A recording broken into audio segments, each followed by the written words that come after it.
as we discuss some of these matters, Mr. Speaker.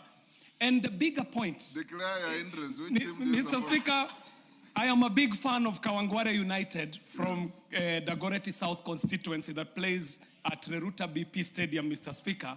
And I think the bigger point would be for the Honorable Mwenje to look for opportunity in this house for us to be able to promote sports so that if we are big fans of Arsenal or Man U in Manchester United, we can get an opportunity for them to do an exhibition match in this country, in the new Talanta Stadium, Mr. Speaker. In that way, these teams would be encouraging youthful Kenyans, because we know that there are countries like Rwanda that invest very early in their talent so that even 6-year-olds, 7-year-olds are already. Is to say that I am looking forward to this House supporting my criminalizing match fixing bill that is soon coming to the House, so that we continue supporting soccer in this country. And finally, Honorable Speaker, the Harambee Starlets have a game against Uganda on Saturday. That when they win this game, they will be participating in the World Cup for the women football. So I'm urging all the members of this House to come on Saturday to Lindsay Sports Complex so that you can also support our girls to win. Wanjala. Wanjala.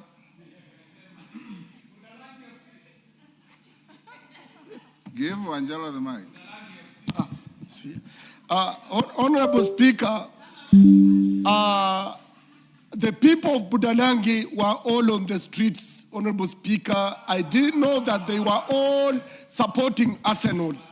Mr. Speaker, they even raised money to have fun and Siangiri Bar and other bars in Budalangi. Mr. Speaker, I've been in a shop right now. I went to buy an Arsenal attire. Mr. Speaker, the line that is there, the shop is full and the shop is called East-West Sportswear on Moi Avenue. Honorable Speaker, Arsenal is the team to watch, and Saturday we are prepared, Mr. Speaker, all of us to cheer Arsenal as it wins the next month. Thank you, Honorable. Thank you. Let's end it there. Order. Mwenje, you are so right. Arsenal brought 1 million Nairobians to the streets of Nairobi to celebrate their victory. JK, my interest merely is the most poorly guarded secret. My support for Arsenal.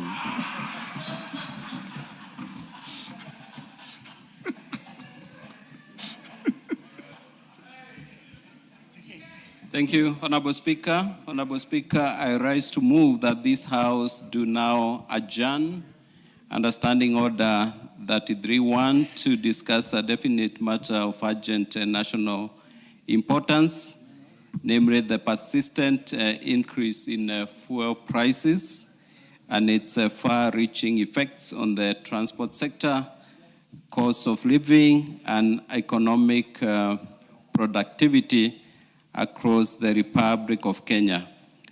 Honorable Speaker, much as we know that fuel prices are determined by issues beyond our control, especially now that we've had a war in the Gulf region, what we refer to as external shocks. Honorable Speaker, we must, as a House, reason together and see how we can mitigate the effects of these prices. Honorable Speaker, one of the areas which I think we must address is investment in EV vehicles. And I know we would want to reduce import prices or import tax for electric vehicles, but I would be happier if we invested in manufacturing of those vehicles here in the country so that we can create job opportunities for our young people. Two, Honorable Speaker, we need to invest in bus, rapid transport corridors, and commuter railway capacity so that the prices don't hit us as hard as we have experienced. And Honorable Speaker, the third thing that I believe we need to do to address the shocks is to increase our fuel reserves. Currently, our fuel reserves can only carry us for about 20 days, less than a month. In many countries that we admire, middle-income countries like Singapore, Malaysia, South Korea, these countries, even South Africa, their reserves can go up to 2-3 months. And so there is, Honorable Speaker, this is an area where we need to put in more money, especially now that we have a national infrastructure fund, so that the effect, whatever happens outside the country, especially in the areas where we import fuel, we can get a bit of a buffer. And Honorable Speaker, the last thing that I believe we need to do to lower the effects of fuel prices is to diversify our sources of fuel.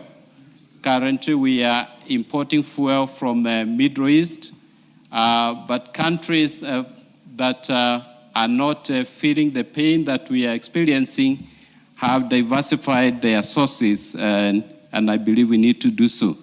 But now coming to my area, transport sector, Honorable Speaker, I know there are some people who have tried to politicize the fuel issue, and this is really not a time to bring in a lot of politics in this area. Some have even suggested that we do away with the taxes and levies that is charged per liter of fuel. But I think this will not help us. It will even make the situation worse. This fuel levy, are what we call RMLF, is what we have used to securitize resources, and we've been able to raise resources to jumpstart our roads. And you know, Honorable Speaker, we had a big issue with the stored road projects because of unpaid bills, pending bills. Honorable Speaker, with the creativity of this government led by His Excellency the President, we were able to we've been able to pay all the pending bills, and now almost all contractors are back to work. So, Honorable Speaker, if we do away with the fuel levies, it means that we will go back to the problem of pending bills. And Honorable Speaker, if we do away with the fuel levies, as has been suggested by some of us, and we will have a problem with our vehicles will get into problem because of potholes. So, Honorable Speaker, we need to balance this challenge with these suggestions and contributions so that we don't do away with the fuel levy and incur costs in maintenance of our vehicles, because we are again importing these parts. So, Honorable Speaker, I would wish the House comes up with the concrete steps, concrete measures that will mitigate these negative externalities to our economy and help Kenyans to be able to carry on with their daily activities without feeling the pain of fuel. I saw, Honorable Speaker, the other day in our neighboring countries, I don't want to mention their names, their citizens struggling to get fuel.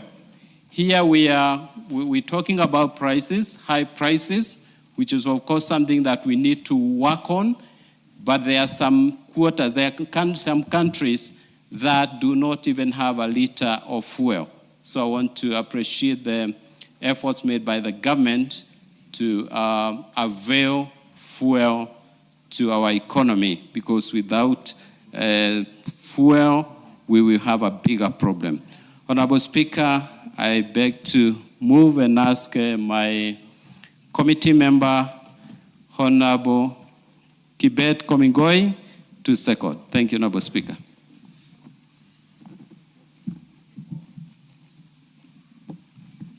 Go ahead.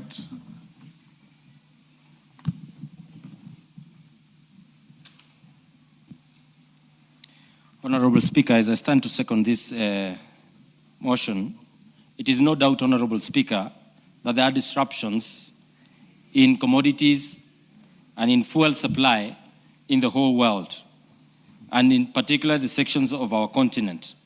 There is no doubt, Honorable Speaker, that these disruptions has caused increase in fuel prices and also availability in parts of other African nations. There is no doubt, Honorable Speaker, that these rises and this price increase will also cause increase in other goods and other related products that use fuel as part of its production process. But the question we will ask ourselves, Madam Speaker, is what would we grapple with as a nation? Should we be concerned more about shortage of fuel or availability of fuel at a premium price? The question that we'll always need to ask ourselves is how do we run our economy and how do we maintain the production within our economy, even with the disruptions that are happening within the oil sector in the country. It is no doubt that there have been also, Honorable Madam Speaker, about the strikes that have been caused by those who are directly using fuel as transportations and as a means of as a main means of their production. And the thing that we are bringing out today in this House is so that we can be able to discuss as a country and discuss as a nation what aspects of our fuel sector do we need to do. First, Honorable Speaker, is the question of investment in the oil sector. We need to increase our capacities within the oil storage systems so that we can be able to have fuel available even with the prices increasing. Secondly, Honorable Speaker, is another question of the regulations that govern the fuel pricing. The first thing that I have in mind is it possible to have more time, to be able to have more time so that we can be able to allow the public participate in any prices increases and anticipation, so that we can have, let's say, currently we have 30 days through EPRA, that EPRA must announce new prices every other month. Is it possible to have these regulations change that we can have it after every 90 days, and within the 90 days, we will be able to adequately inform Kenyans and those who are having issues, those who use fuel, to be able to prepare themselves for the shocks that are within the industry. Further, Honorable Speaker, is the question of also having the discussion that has been ongoing in the media, that we can be able to reduce RMLF funds, the levy that is currently being used and that has been securitized and committed to improving our roads, both maintaining them and developing them. The question then therefore we'll need to answer is, and the question that we'll need to ask ourselves so that we may be able to answer it is it better to have the deployment of this resource in the economy rather than using it to cushion those who only directly benefit in the prices changes and the prices of goods? So, Honorable Speaker, as I support and second this motion, these questions must come live amongst members, amongst Kenyans, and the decisions must come so that we can all contribute in deliberating whether stabilization that has been done by government through the Fuel Stabilization Fund is adequate. Two, whether the question of reducing further the levies and the taxes that have been subjected to oil and oil products is something that we need to look into. Three, whether the question also of different sources of fuel, like biofuels and the regulations that govern the biofuel usage within the country, so that we can be able to cushion Kenyans. I second, Madam Speaker. Thank you. Mics are not working. It's not working, so just raise your hand.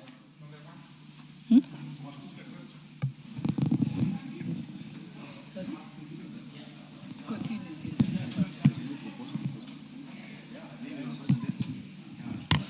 What did I say?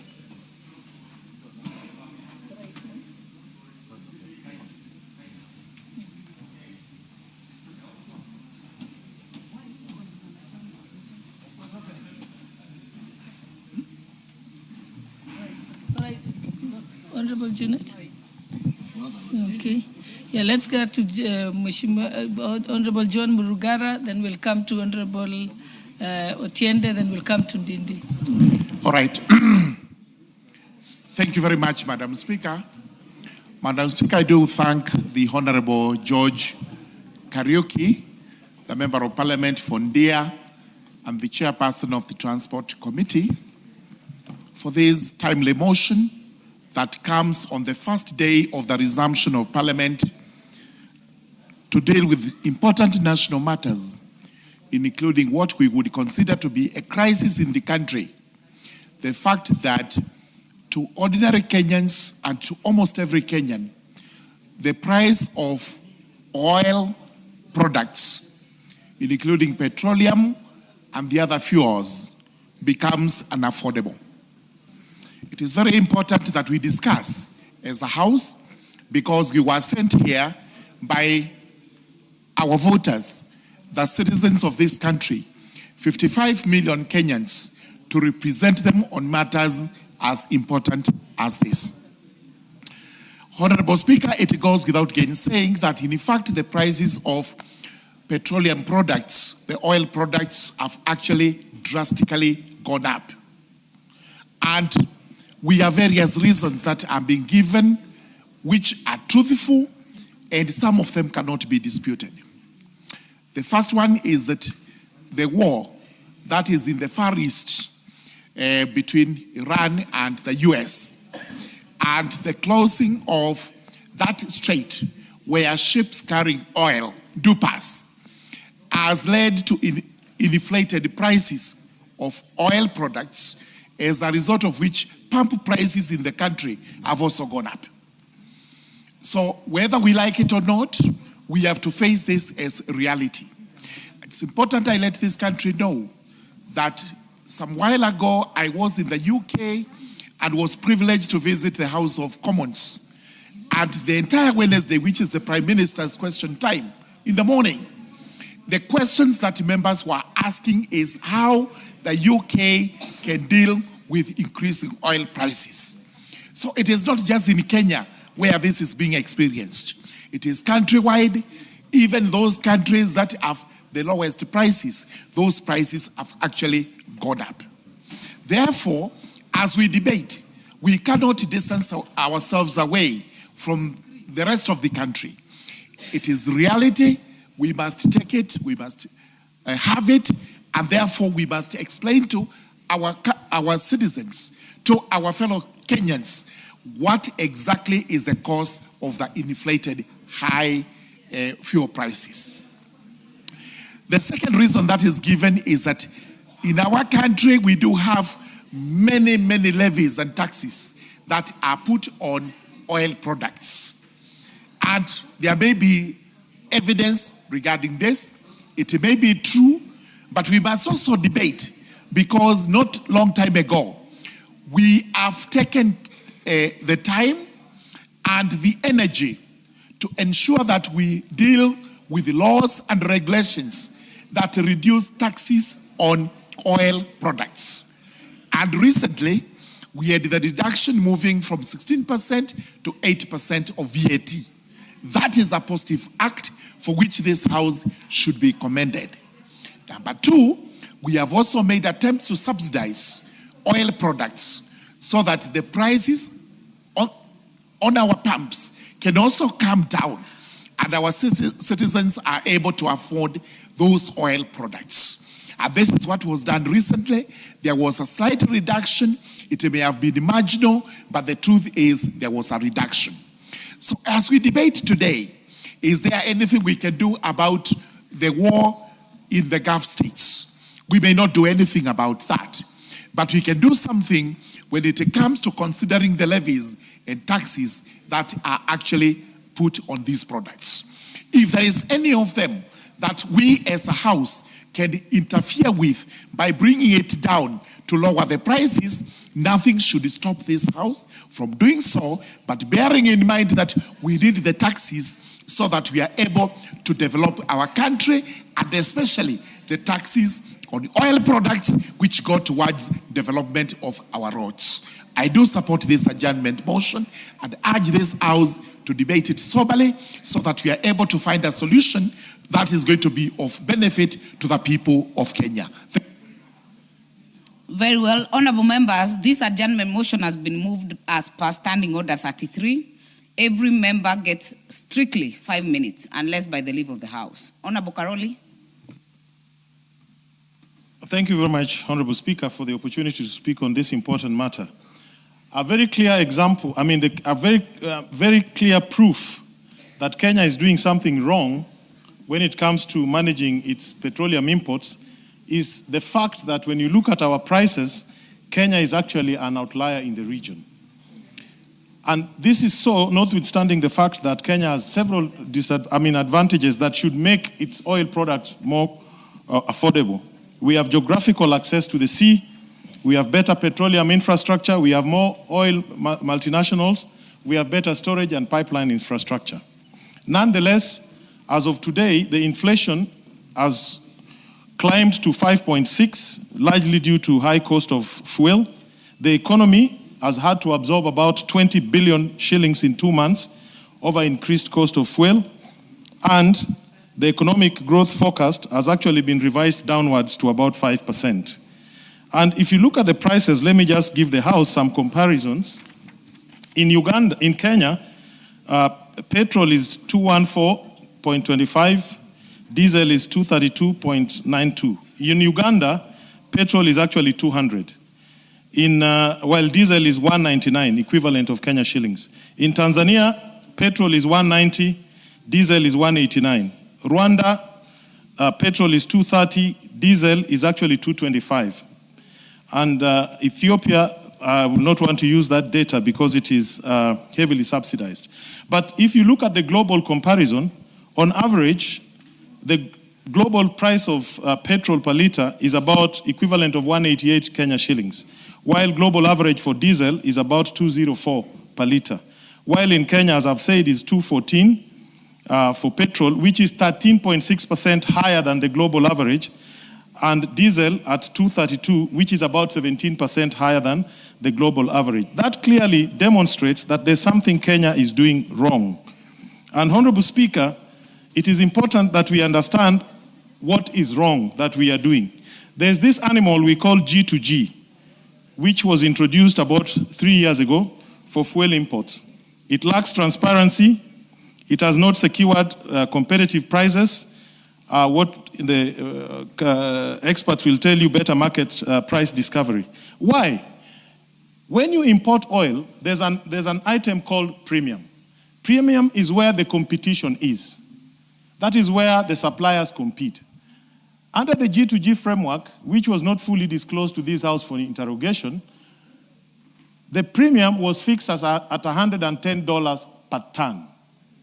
That premium in global markets fluctuates. It's like the rate of exchange or exchange control, foreign exchange. In our case, it has been fixed for 3 years at $110 per ton.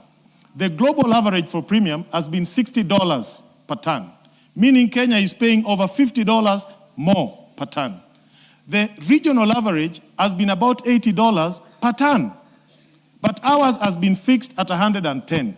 That is where the theft is. That is where Kenyans are being squeezed and are being conned on oil prices. And it is time to audit the G2G framework and to revise it and make better price discovery possible by allowing competition on what is called premium. If we don't do that, then we are conning Kenyans, and we have been doing it for 3 years. It is now time to call a spade and say the G2G has created a non-competitive market for oil procurement in this country, and it is time to audit and revise it. Secondly, the off-takers under the G2G framework is Gulf Oil, which is a small oil marketing company without the necessary wherewithal to bring into the market the place of better infrastructure, better storage, and the rest of them. Thirdly, Honorable Speaker, we are making a big mistake. The president on the ministers should not talk about oil prices. There's an independent regulator. One of the cardinal principles is independence of the regulator. We should leave these matters to EPRA to deal with them as an independent regulator. Going forward, we now need to agree to remove VAT completely in the short term, petroleum development levy completely, agree on how to establish strategic petroleum reserves by using either local tankerage facilities or offshore, where when prices are low, we buy. But most importantly, we need to allow the regulator to review the prices more frequently. Instead of the 30-day turnaround, we could do it within 14 days, so that when the price benefits, the consumer...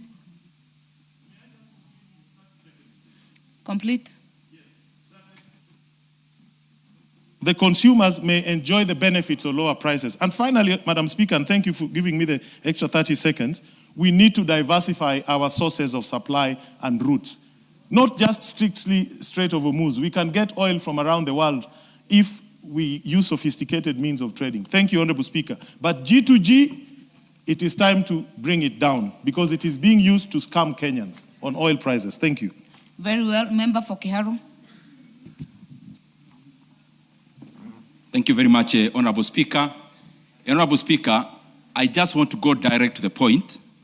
And number one is that I wrote to Parliament when this issue happened, 2 letters actually, one for recall and the other one for consideration with specifics on the things that I'm proposing. And I am happy that tomorrow I'll be appearing before the Budget Committee to further those proposals. And on Friday, I'll be appearing before the Finance Committee. But Honorable Speaker, I also find it unfortunate the earlier assertions in regards to the letter I wrote in terms of recalling Parliament. Honorable Speaker, as all of us know, as Kenyans know, the role of the Member of Parliament as to when they actually deposit the letter to the relevant office. It's not my responsibility to look for the holder of the office. He could be chairing a meeting in Bugoma, for example, for a political party, or any other Honorable Speaker. It's not my role to look for them. And I say so because this issue went to the media way after I raised it. And Honorable Speaker, it is not my responsibility to call office holders to come back to the office and check the communication from various members. Member for Kiharu, please do not challenge the Speaker's ruling. Okay. Be careful to just use your minutes to prosecute your issue. The second thing, Honorable Speaker, that I want to raise, we now have a government that has been swallowed by the opposition, and the other way around, an opposition that is in government. We have leadership on both sides, on the government and the opposition, singing the same choir, Honorable Speaker. Who will stand in for Kenya's, Honorable Speaker, if we don't fill up the gap, Honorable Speaker? We must do what we must, Honorable Speaker, because the current situation... Order on Member for Kiharu. Honorable Member for Suna Speaker, East. What is out of order? What's out of order, Madam Speaker, is I want to educate my younger brother that there is no opposition in Parliament. What we have in Parliament is majority side and minority side. And every member, in accordance with the Constitution, is supposed to hold the executive accountable.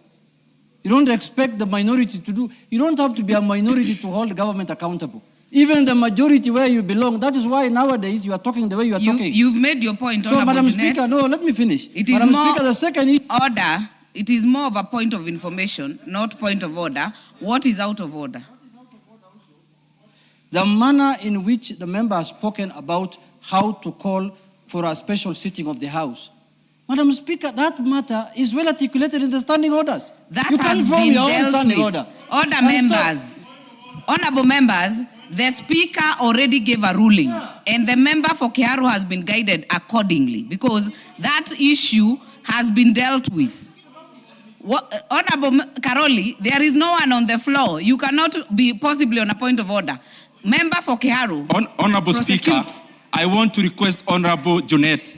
An ignorant member cannot inform the House. I need no information from you.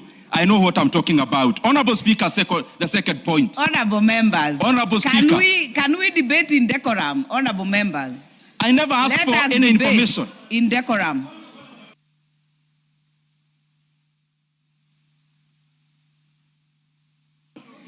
There is no one on the floor so far.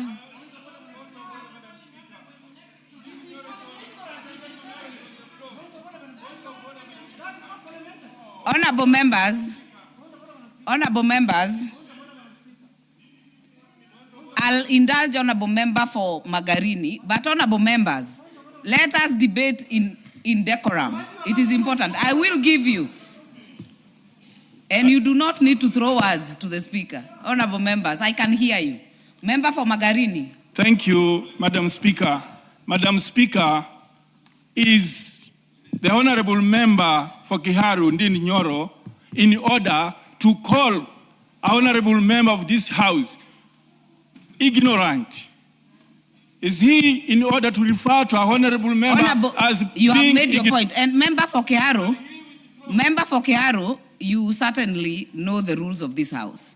You know what is parliamentary, what is not parliamentary. Do not throw aspersions to your colleagues. Thank you, ma'am. Thank you, Honorable Speaker. Can I continue? Let me hear the member for Kiharu first. Yeah. I'm doing my submissions, Honorable Speaker. Honorable Speaker, and I hope those minutes are not eating into my time, Honorable Speaker. The second thing, Honorable Speaker. Member for Kiharu. I want to... Member for Kiharu, a point of order has been raised on you calling a member ignorant. I certainly agree with the honorable member that you cannot possibly call a member ignorant. So I will ask you to, please don't assist me, honorable members. Do not assist me. Honorable member for Kiharu, the specific issue on ignorant, you will withdraw it. Honorable Speaker, I never called any member ignorant. I said the information he was giving me was not sufficient enough to be an information, Honorable Speaker.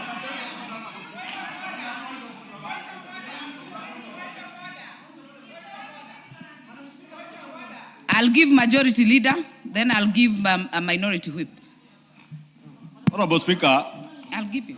Honorable Speaker, you know, I had retreated to my office to attend to other business, but I had to come back quickly when I had the member for Kiharu cast aspersions on the person of the Speaker. Because you do not need to name anybody by name. But what you say could be casting aspersions, and I thank you, Honorable Speaker, because you guided the member that he cannot and he must never cast aspersions on the Speaker or any other honorable member. Two, Honorable Speaker, the issue raised by the minority leader was not you can rise on a point of information to inform the member who is on his feet.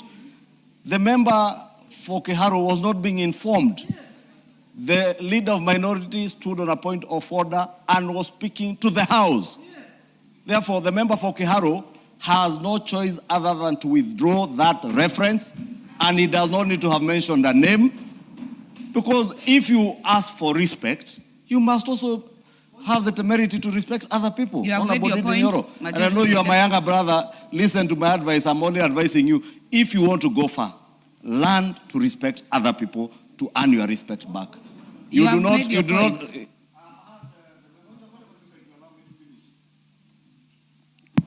Honorable Speaker, I was saying, Honorable Speaker, through you to the member for Kiharu. When another member raises in his place to inform the House on anything, whether it's on a point of order or a point of information, just be patient. The member for Kiharu this afternoon asked the House that we must, something I agree with him fully, we must allow dissenting opinions. That is why this is a chamber for debate. This is not a church where we sing choruses. But saying the person who was informing is ignorant or is... The Honorable Junet was not informing you. Junet informs more serious legislators. You have made your point, Millie. Thank you, Madam Speaker. Madam Speaker, Honorable Ndindi Nyoro has indicated that he did not use the word ignorant. And I think you can prove that from the House. Even when you are disagreeing with other members, you must disagree respectfully. Because, Madam Speaker, there's a lot that we can say if we were to go that direction. Madam Speaker, if Honorable Ndindi remembers when we were in the Budget Committee, I told him Wade carefully in this house. One day you might find yourself not as the chair of budget and with me as the chair of budget before this parliament ends. Mr. Speaker, the only wrong thing I got was it's not me who's chair of budget, but he's sitting as non-chair of budget, and Atandi is the chair of budget. So I just want to encourage you, my brother, we've been there, done that, got a t-shirt. Even when you are debating, respect other honorable members. And Madam Speaker would call that we check. If indeed he called Honorable Junet ignorant, he needs to purge, he needs to apologize so that is purged. Because his constituents did not elect him because he's ignorant. That's not up to No member is Ndindi. ignorant. I'm with you, Honorable Millie. Junet? Madam Speaker, Madam Chair, first, this is a house of record. I stood up on a point of order. I did not request you to give me a point of information because Honorable Ndindi is one of the least people I can inform, Madam Speaker, because we don't have that relationship of informing each other. But I was standing on a point of order to bring to your attention, and you asked me twice, what is your point of order? Twice on record. And I told you one is about the issue of how to recall the House for a special sitting, because he was disputing what the substantive speaker had said. Secondly, was the issue of, there's an issue I raised with him about what were some of the issues he raised. Now he has turned the whole thing that I'm informing him. Why should I inform him? I don't come from Kiaru. Why should I inform you? And I don't intend to live in Kiaru. I have heard all of you. And the one thing I agree with is what Majority Leader and all of you have said. We must maintain decorum in this house. We do not have to all agree, by the way. But Member for Kiaru, on one thing that I will fault you is that I heard you clearly say an ignorant member. I will want you to withdraw that on record, and then you can proceed and we can hear the rest of your submission. Honorable Speaker, I would require that we actually take on the Hansard kindly, because I also recall I was insinuating on what he said, not the person, Honorable Speaker. And clearly, as you actually ruled yourself, Honorable Speaker, the member was out of order, Honorable Speaker. But for the continuity, because you are executing a very important issue, I withdraw, Honorable Speaker. Honorable Speaker, going forward. I ordered withdrawal, not apology. Yes. Go on, Honorable Member for Kiaru. Honorable Speaker, my proposal is as follows. If we check the landing cost of both super petrol and diesel in Kenya, Honorable Speaker, taxes in terms of petrol account for 74 shillings and diesel account for close to 70 shillings, Honorable Speaker. And my proposal is simple, and the decision lies on this House. One, Honorable Speaker, is that we must make a decision now to lower pump prices, or we are going to deal with a much more sticky situation to our economy in the future. Honorable Speaker, when prices are rising, it is temporary, because the issue that is there globally is temporal. But there are decisions we can make that will affect our economy in the next many months to come, Honorable Speaker. Some of the variables of the economy, for example, take one, like fares. When we raise the prices of fuel, commensurate, the fares go up. But Honorable Speaker, even when the global oil prices will be going down in the next few months, Honorable Speaker, it will be highly unlikely that you are going to realize the downward trend in terms of fares. Because some of these economic variables are sticky in terms of coming down. And therefore, Honorable Speaker, I'll be appearing before Budget Committee and Finance to give these proposals. One, in the next 6 months, that we exempt fuel products from VAT, that is, we exempt the 8% that is there.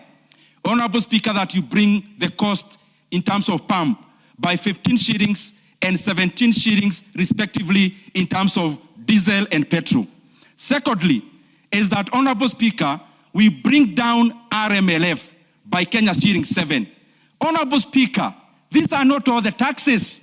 RMLF is 25 shillings. I'm just proposing 7. Honorable Speaker, the other thing does not require even us to debate. And that is, we lower the margins of the importers and the people involved in the oil business. And I'm proposing 4 shillings. Because, Honorable Speaker, it used to be 12 shillings, now it is 17 shillings. And the last proposal, Honorable Speaker, is that we invoke the money we already have in the fuel stabilization fund so that we subsidize diesel further, Honorable Speaker. And if we do all these things, Honorable Speaker, the pump price will be around 187 shillings, Honorable Speaker, for petrol and diesel. Honorable Speaker, some people then are arguing, how are we going to recover the shortfall in terms of the revenues that are put forth? Honorable Speaker, we will go to the expenditure side, and that is why I'll be appearing before the Budget Committee. The kind of largesse we see in government, this is now the time to cut the flesh. It is the time to cut the fat. That the big offices that are currently enjoying huge budgets, Honorable Speaker, political budgets, it is now time, Honorable Speaker, we scale down on those expenditures for the sake of Kenyans, because we may tell Kenyans to tighten the belts, but Kenyans have no more belts to tighten, Honorable Speaker. Member for Kiharu, you have 2 minutes. The other thing, Honorable Speaker, that we have to be aware of, we can talk about global oil prices. It is fine. In 2022, a barrel of oil in May was around $120 per barrel. Now we are talking at around $90 per barrel as of today. Global oil prices were higher in 2022 than now. But now, the pump prices are higher than 2022. There is one denominator in there, Honorable Speaker. It is an animal called G to C, government to cartels, Honorable Speaker, but we like calling it G to G, Honorable Speaker. On the side of the vendors, we have government representing their countries. Saudi Aramco is a government entity. ADNOC is a government entity. Here in Kenya, what we did around that time of G to G, instead of pumping up our NOC, National Oil Corporation, Honorable Speaker, we did the unfathomable. We actually give it the last dose and finished it, Honorable Speaker. And therefore, currently, the government of Saudi Arabia and the government of UAE, in that G2G, on this other side, they are dealing with a cartel, which is milking Kenya's, Honorable Speaker, of their money. That there are people currently smiling out of profits Majority when the leader. Kenyan people, Honorable Speaker, are having paid in the... Honorable Speaker, I didn't want to interrupt the member for Kiharu, but you know, these are House of Records. And the Honorable member for Kiharu pretends that G to G is not G to G, is G to C, and says it is government to cartels.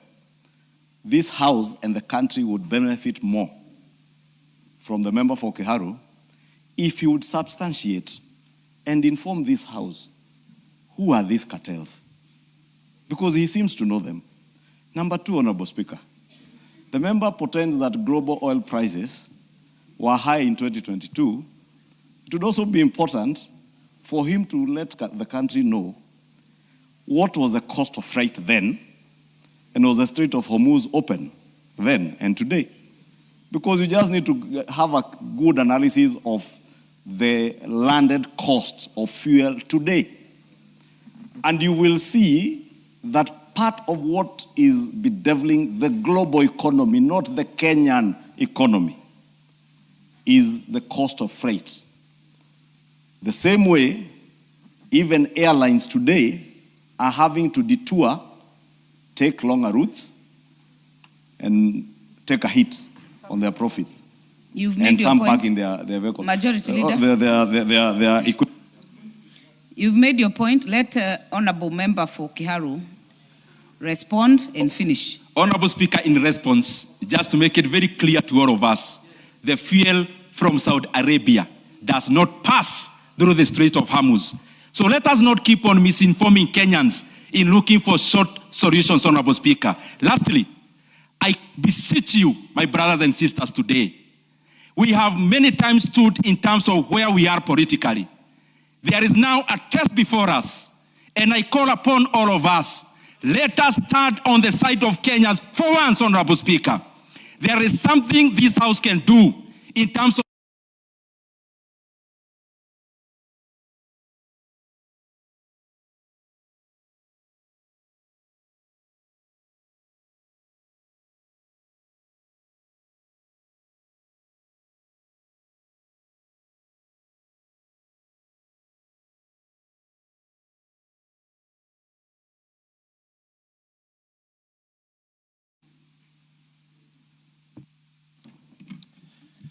Thank you, Madam Speaker. Madam Speaker, it's true. Kenyans are going through hard time, especially the lower household families, because of this tragedy.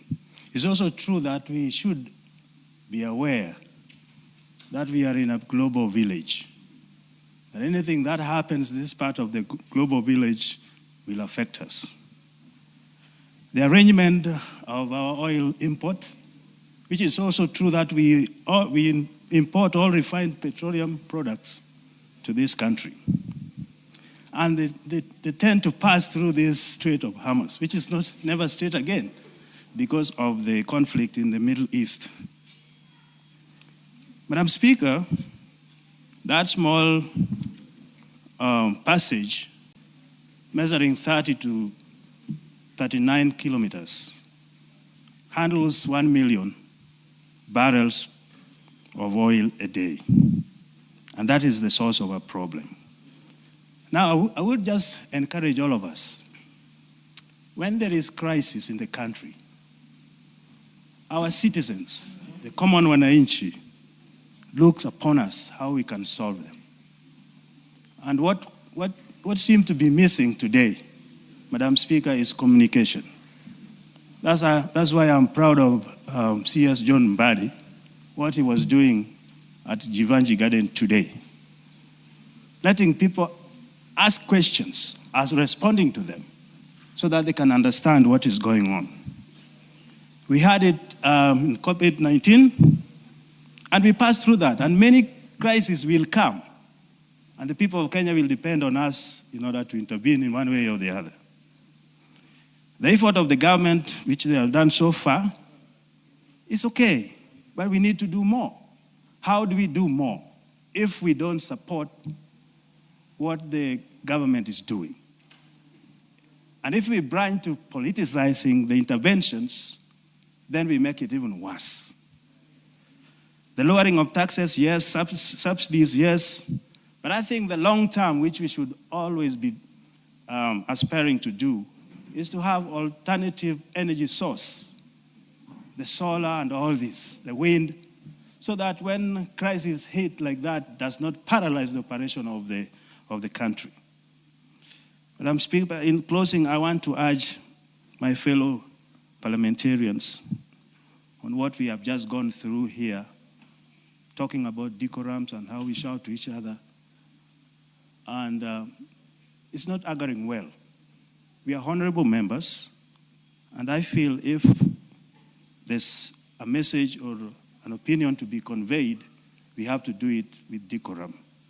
Lastly, I want to say that let's retreat to our constituents or constituencies and try to do the best we can, including urging the government to give food subsidy to the people. Because right now the production is up, the food prices are up, because they are all based on this kind of energy that we have for their productions. So in other countries, they have done that. All the lower family members have access to a card to food subsidy so that the family members can keep on in their help. But lastly, I disagree with this doctrine of comparison. Each country has different ways of dealing with things and different factors that really drive prices. So we take a lot of time comparing ourselves with this Uganda, Tanzania. Let's deal with our problems as Kenyans and have a solution. In fact, if you go there, you will find a different scenario. There is no common denominator for all that we go through every day as a country in comparison with that. With that, I urge our members, please communicate to our constituents. Let's support the government to deal with this. Only we have government once in a lifetime, once in per session, live for any live parliament. So let's support the government to deal with this.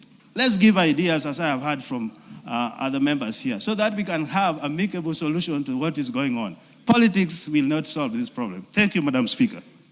Very well. Minority Leader. Thank you, Madam Speaker, for giving me an opportunity to contribute to this matter. Madam Speaker, from the onset, I want to say that I sympathize and empathize with the difficulties the Kenyans are going through. It is true that this rise in fuel prices, Madam Speaker, has put a lot of burden on Kenyans, Madam Speaker, both at home and even in their workplace, Madam Speaker, and has put a strain on their pocket, Madam Speaker. So I empathize, and we must come up with a solution. For a fact, the common denominator is that we must come with a solution on this matter. But having said, Madam Speaker, what worries me, because I really want a solution to this problem, because that is our job, and that is why we are members of this House, Madam Speaker, because we are supposed to deal with matters of concern to the people. That's our main mandate. So, Madam Speaker, I feel that this is the right moment for us to engage on this matter soberly and in a manner that does not politicize the issue, and we don't do it in a manner that we want to score politically. Having said, Madam Speaker, what worries me now is when I see people suddenly becoming clever, Madam Speaker. You become suddenly clever that now you know everything. Madam Speaker, why do I say so that? Why do I say so? I want someone to tell me on the floor of this House, before this war of the Middle East happened, before there was a war in the Middle East between Iran and Israel and the United States, what was the situation? Because people now want to deny the fact that this is a global problem. They want to make it a Kenyan problem, Madam Speaker. Before the war happened, was there any problem in the fuel system in this country, Madam Speaker? The answer is no. What has brought this problem is after the war is when, Madam Speaker, everyone had his own time to speak on issues. Let us be given time. Madam Speaker, I was not brought this House by someone. I was brought here by my constituents. Madam Speaker, address the I'm addressing those interruptions. Madam Speaker, I am saying before the war happened, there was no problem with the fuel. Now it's a fact that it is the global problem that has affected this country. Number two, Madam Speaker, there's these sweeping statements people make. Oh, Uganda is cheaper in fuel. Oh, Tanzania is cheaper in fuel. That's a very tired narrative in this country that we should stop using. Why do I say so? How do I qualify that? Madam Speaker, our economies are different. The amount of debt that this country has is not the same as the debt Uganda has. It's not the same the debt Tanzania has. And some of the people who have put this debt to this country are the ones speaking here. They are once the chairs of committees, of budget committee. I asked them on this floor, and it's on record. It's on record. I asked them on this floor, why are you allowing the government to borrow more then? They told me, my friend, look at Japan. They have borrowed 100% of their GDP. Look at America. They have borrowed 200% of their GDP. Look at Singapore. They have borrowed. I was that time still in the minority. Today, they are not talking about that. Now they are saying, you must reduce your taxes. How do you reduce your tax when you have committed to this country 10 trillion shillings by the time you are leaving office? Madam Speaker, let's call a spade a spade. Why we are paying more taxes as a country is because we have more debt than Uganda, we have more debt than Tanzania. If we reduce our debts, give us a formula of how to reduce our debt, our taxes will come down. Secondly, Madam Speaker, you are saying that I want this fuel levy removed from that in form of taxes, I want VAT removed. Very good. Those are sweeping statements. You want me to reduce, Madam Speaker, I've not even spoken. The issue is, tell me where I am a leader. I am not any other member from Guasi or somewhere. You are actually wasting your time. Madam Speaker, I'm saying, you are telling me to remove fuel levy by 7 shillings, VAT by 8 shillings, by 8%. Madam, you are not telling me where I'm going to raise that revenue from. You are just saying there is largesse in government. No. As a good economist, the way you are trying to portray yourself, you should tell me, remove these taxes, and this is where you will raise the revenue from. In specific places. I want to go to the issue of G2G, Madam Speaker. Can this House be told what was the situation in this country before G2G came? We were queuing for fuel in petrol stations, Madam Speaker. You remember? We were walking with jerrycans in our vehicles, Madam Speaker. There was no fuel in any station in this country. When President Uhuru Kenyatta was leaving office, there was no fuel in any petrol station, Madam Speaker. Honorable members, I had guided when we started the debate that this is under Standing Order 33. It is limited to 5 minutes, but allow me to use my discretion to give 5 more minutes to Honorable Junet and 10 minutes to the majority leader. Madam Speaker, thank you But very the much. rest of you, 5 minutes. Thank you, Honorable Madam members. Speaker. Thank you very much for your indulgence. Madam Speaker, what was the situation when G2G was brought to this country? There was no fuel in this country. Prices were high, Madam Speaker. The dollar was at 160 something, Madam Speaker. There are 180 oil marketing companies in this country. All those 100 and something oil marketing companies were buying dollars at the same time to buy fuel, Madam Speaker, fuel supplies. What was happening? There was scramble for dollar in this country. And now the dollar strengthened and the Kenyan shilling was losing, Madam Speaker. Let us appreciate the gains we have made from G2G, Madam Speaker. You can call it G2C, G2D, G2Y, whatever you want. The fact of the matter, I am not here to defend Gulf Oil Company, Madam Speaker. But when you go do research on Gulf Oil Company, Madam Speaker, the fact remains that Gulf Oil Company has been in the oil business for the last 20 years, Madam Speaker. It was not registered because of the G2G. Gulf Oil Company was operating as an oil company in this country in 2009, 2008, 2009, 10. They were the ones even who were winning the OTC even that time. The open tender system, the people one of the companies that used to win and supply fuel the whole country was Gulf Oil Company. All that is in record, Madam Speaker. We cannot deny facts, Madam Speaker. You may have problem with the owner. You may want to extort something from him. You want money from him. That is a different matter, Madam Speaker.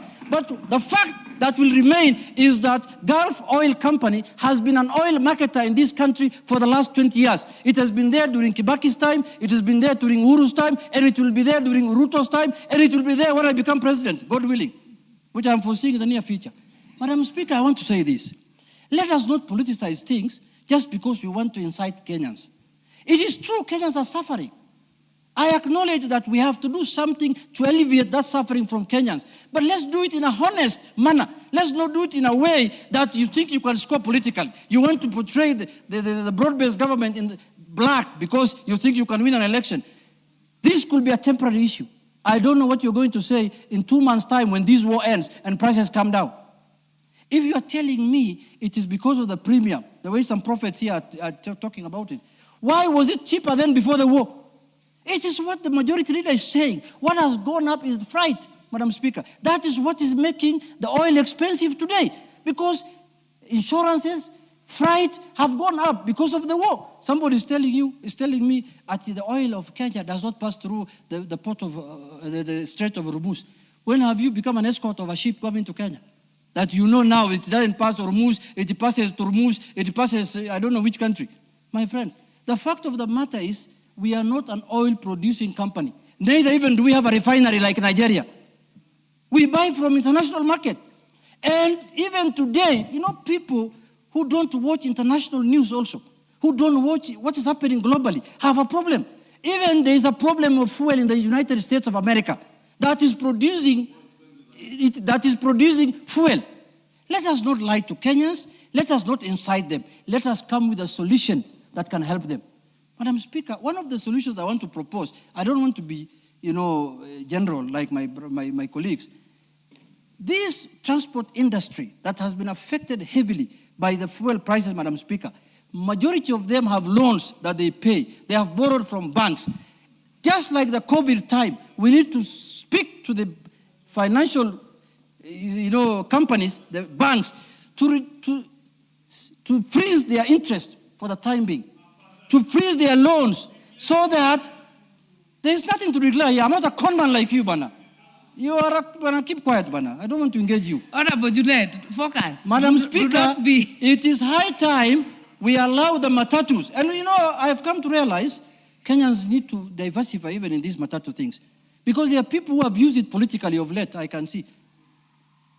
We allow the matatu industry to be, the financial companies, the banks, to allow the matatu industries to give them moratorium in terms of payments of their interest and loans. Madam Speaker, if we are truly leaders, as we call ourselves, Let us not come here to posture politically. Let us give solutions that can advance the country, that can make our country better, that can make our country look good. Madam Speaker, it's not, I don't benefit in any way by paying higher prices for fuel. It doesn't pay, it doesn't, I'm actually in the transport. You've made your point, Majority Leader. Thank you, Honorable Speaker. Honorable Speaker, allow me to support this motion. And Honorable Speaker, as I begin, as I said earlier, this is a time that calls for leadership. The easiest thing for us to do as politicians is political posturing, saying and speaking to the gallery, saying all manner of pleasantries that we think will excite our supporters, and that which sounds good to the people, but may not be true. And I say that, Honorable Speaker, because when we make proposals here, as members of Parliament, we must not make proposals that simply speaks to the gallery.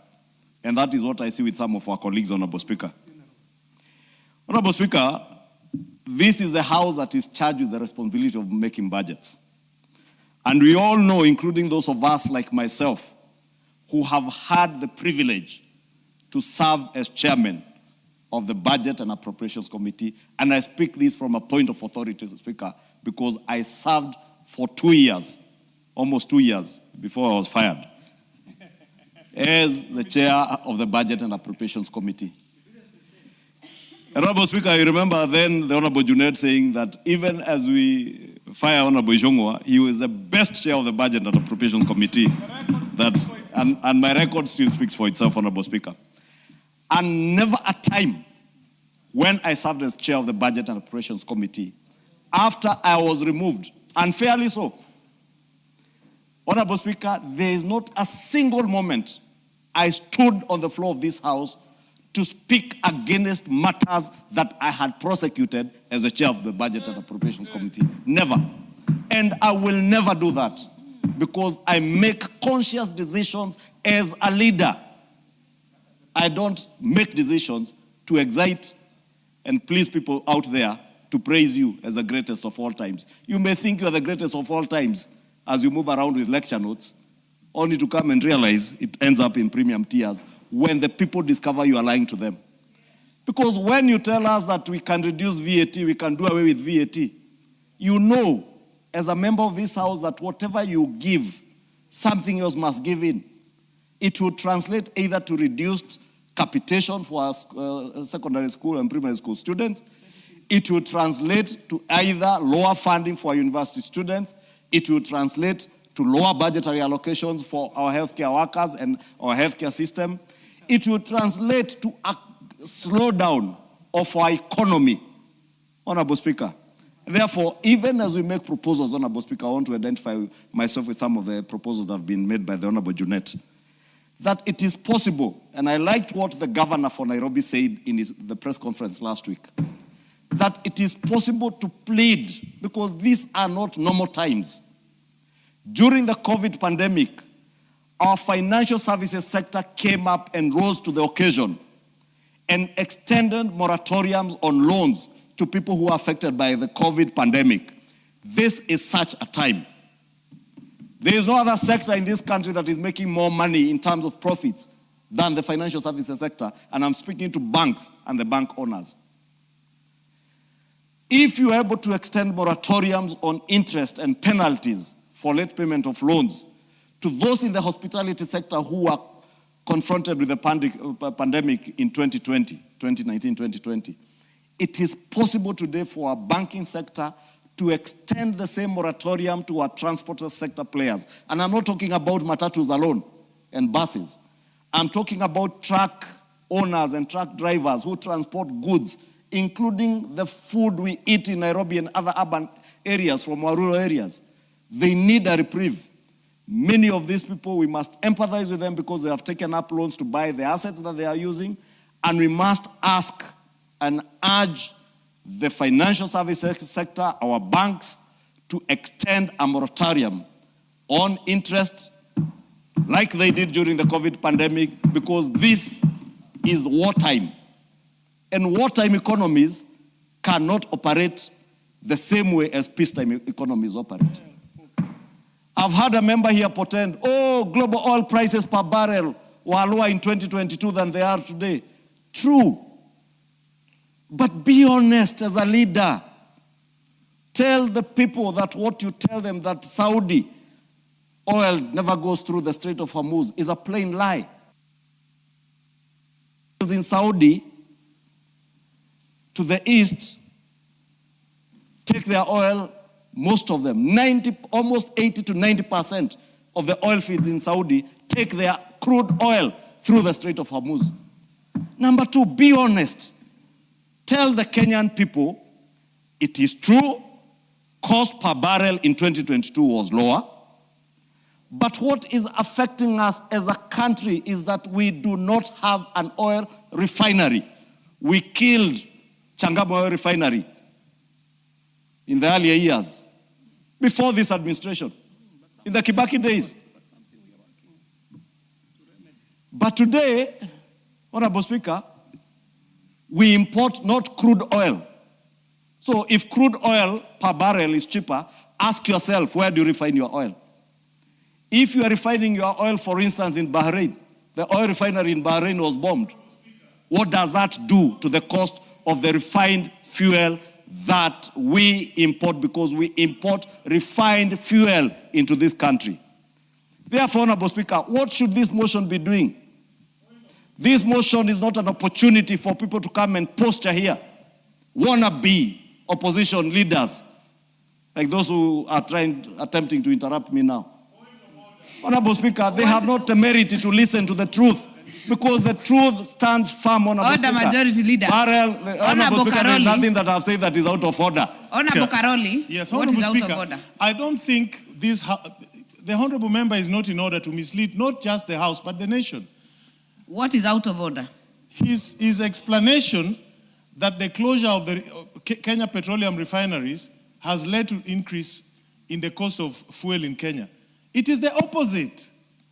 Kenya, when we had the KPRL, was importing 70% white Honorable oil. Karoli. So it is Honorable wrong. Order, It is wrong. order. What is trying?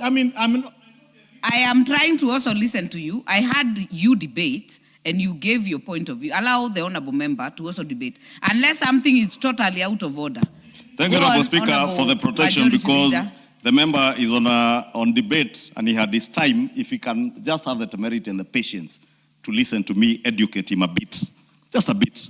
I may not have the ability to educate him on everything. But Honorable Speaker, I was talking about the price of crude oil. We do not import crude oil into this country. We import refined product or processed product, Honorable Speaker. And therefore, if we have seen refineries being bombed, what does that tell you in simple economics, in the law of demand and supply, Honorable Speaker? We have been told, Honorable Speaker, oh, the price of oil in Ethiopia is much lower. I must thank Citizen TV and the journalist called Alex Chamwada. They did a very good piece showing us as the people of Kenya how fortunate we are that we entered into the G2G arrangement. That ensures today we are not short of supply. Honorable Speaker, if we wanted to be populist, it is very easy. Cut down the supply of diesel, for instance. If you are consuming 2 million liters of diesel in a day, cut it by half. Use what we have been told as a fuel subsidy. You have so many billions of subsidy. Use that money to subsidize a lower supply of fuel. And that is what many people are doing today. That is why you will see queues and queues, long queues of vehicles. What is out of order? Because they are chasing a smaller amount of product. Honorable Nyoro, what is out of order? My point of order, Honorable Speaker, is on the honesty that we need to debate, to have in this debate. That you are very quick to give examples of Ethiopia and Burundi when it's convenient. Why can't we use the examples that are there of a country like Uganda, which transports fuel through Kenya? Order. Member for Keharu, I had Honorable Karoli give examples and their points of debates. allow members to give examples as they deem fit to fit their Honorable submission. Speaker, thank you again, Honorable Speaker. I told you these people have no patience because the truth at times becomes very bitter and painful. But let me take you to Uganda, Honorable Speaker, because that is the point I was on. It is possible for us, if you wanted to be populist today, to cut down the supply of diesel, for instance, use the resources, because you subsidize fuel per liter. Therefore, if you are subsidizing, say, 2 million liters of diesel being consumed every day, just cut supply by half to 50%, then do what they are doing in some countries. Make the fuel very cheap, but unavailable. What does that do to our economy? Those are the questions we need to be asking ourselves as leaders. Because I can stand here, Honorable Speaker, and pontificate all manner of goodies and sweet nothings, but they will not help this economy. What we need to look at is how do we chew gum and scale the stairs at the same time, Honorable Speaker. And we must not look at this thing from a short-term perspective, Honorable Speaker. We must look at it in the short term, medium term, and long term. And long term, Honorable Speaker, is what government has done through the National Infrastructure Fund. We must begin devoting resources to ensure that we have adequate resources to generate power and transmit that power. So that what? So that we are able to move to e-mobility, the electric vehicles that we are talking about here. Because we move to e-mobility today, as Honorable KJ is telling me, but do we have the power to be able to charge these cars? That is why the National Infrastructure Fund, and I must thank President William Ruto. As much as all these people will shout at him, he has remained true to the cause and focused on what needs to be done to transform this country. And he has done that amidst all this noise and shouting and insults. But with the National Infrastructure Fund, we can develop adequate power to be able to have resources, power resources to charge our electric mobility sector. We must also look at long-term solutions on supply optionality. We have seen that war in one area can completely disrupt our economies. Therefore, we must have supply optionality to look at ways where we can get supplies, whether it's from West Africa or from other areas and other far-flung corners like the US also. But I also agree with Honorable Junet. I was speaking to my nephew last night, and he was telling me now fuel in the US is more expensive than in Kenya, despite them being an oil-producing country. And I don't want to mention Venezuela and what they did in Venezuela, because they are a friendly nation. And I know many Kenyans will tell you, don't compare us with America. Don't compare us with the developed world. They have more disposable income.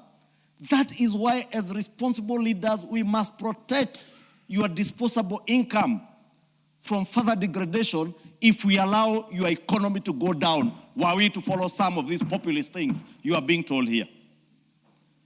Because if you do not have money on VAT for school capitation, that will mean parents will have to pay for school fees, higher school fees. That further eats to their disposable income, Honorable Speaker. As a nation, Honorable Speaker, and I'm saying this looking at the long term and the medium term, it is inexcusable and indefensible that over the last few decades, we have allowed our country to operate without strategic oil reserves. It's inexcusable, understandable, but indefensible. In the future, we must make sure that the government of Kenya devotes resources to make sure that we have strategic national reserves for oil. If we had strategic oil reserves in this country today, we would be using the oil that was purchased when it was cheaper now to balance out with what we are getting and have moderate prices. These are solutions from leaders. I spoke about diversified sourcing, Honorable Speaker. We must diversify our sourcing of fuel. The Strait of Hormuz, Honorable Speaker, I've heard someone say, oh, all the oil does not pass through the oil of Hormuz. Where the refineries are, you must go through the Strait of Hormuz. Fact of life. But anybody being dishonest and populist will not want people to know that. I dare say the unpopular, but the right thing. I dare propose to this House. Let me add you 1 minute. Conclude. I was saying, Honorable Speaker, I dare say to this House that as leaders, we are dealing with wartime style of logistics around the world in the global supply chain. We cannot compare peacetime supply chain to wartime supply chain. We must be innovative. Locally, Honorable Speaker, I want to call on our financial services sector, our banks. Let us be sensitive. Let us empathize, not with the person you see as a matatu owner, but with the passenger in that matatu. Not the person you see as a farmer of maize, but the consumer of maize flour who buys that maize flour from a kiosk or from a supermarket. So that the moratorium that we extend to our matatu and transport sector owners, whether it is transporters like Honorable Junet, that Honorable Junet will be able, with his trucks, to extend the moratorium he gets from a bank to the consumer by not unreasonably increasing the transportation costs once your financing costs are rationalized. And I want to ask that part of what we should be doing today as a House and as leaders, not as politicians, is working on means and ways on how we'll help our banking sector first to extend those sort of moratoriums that they did during the COVID pandemic to the hospitality industry. Let us see the same. And I hope the Kenya Bankers Association, because I have seen them appear before the Finance Committee, will be speaking to some of these issues. And I want to plead with them from the floor of this House. Please, it is okay, and I say this because I'm a shareholder to one of the banks. I am willing to take no dividend from the banks that I hold shares.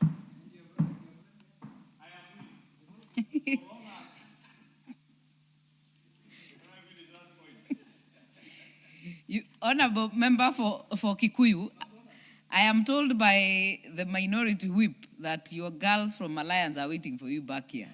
So I'll wind up, please. I was winding up, I was saying, as a shareholder to banks, Honorable Speaker, I am willing to take a lower dividend or no dividend at all to help us navigate through this wartime season. Honorable Speaker, finally, let me plead with the Prime Minister of the State of Israel, with the President of the United States of America, the most powerful nation in the world, and the Iranian state, to put the lives of the people of the world ahead of all other considerations. I pray for peace.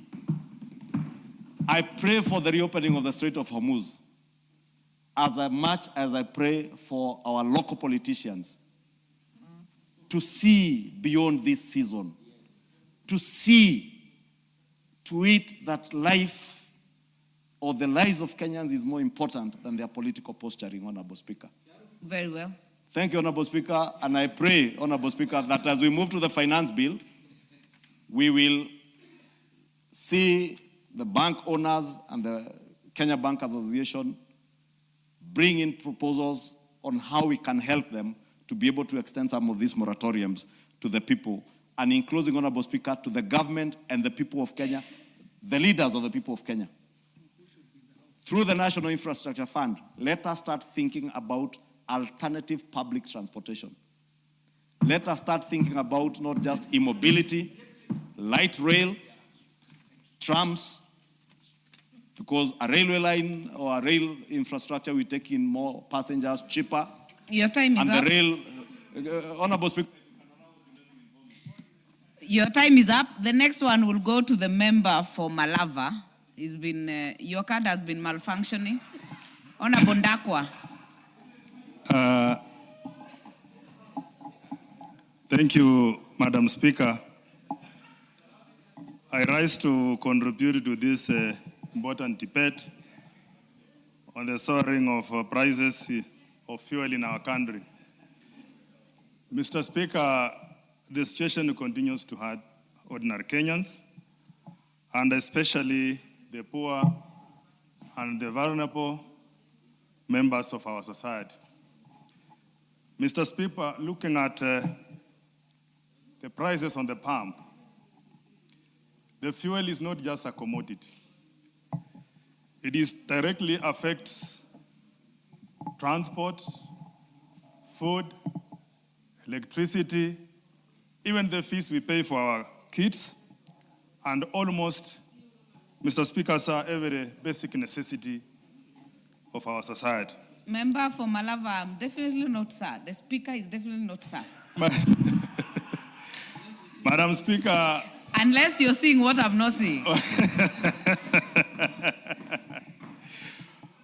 Madam Speaker, you pardon me. I'm used to, Honorable Wetangula, our Speaker, has been there. So, Madam Speaker, I hope you pardon me. As I continue, I'd like to say that, Madam Speaker, the burden of fuel prices going high, it is a burden that is transferred to the common mwananchi in the villages, in informal settlements in towns, and also it is a high cost that is being led to the people whom we serve, and this is the time we should rise up as people of this country, not just as politicians. Mr. Speaker, Madam Speaker, as leaders of this House, we must move beyond lamentations. We must also provide solutions, and they should be very practical, Madam Speaker. We are talking about the economy of this country, which is a pressure being mounted on a common person. And where I come from, Malava constituency, Madam Speaker, farmers are paying more to transport their farm produce like sugarcane.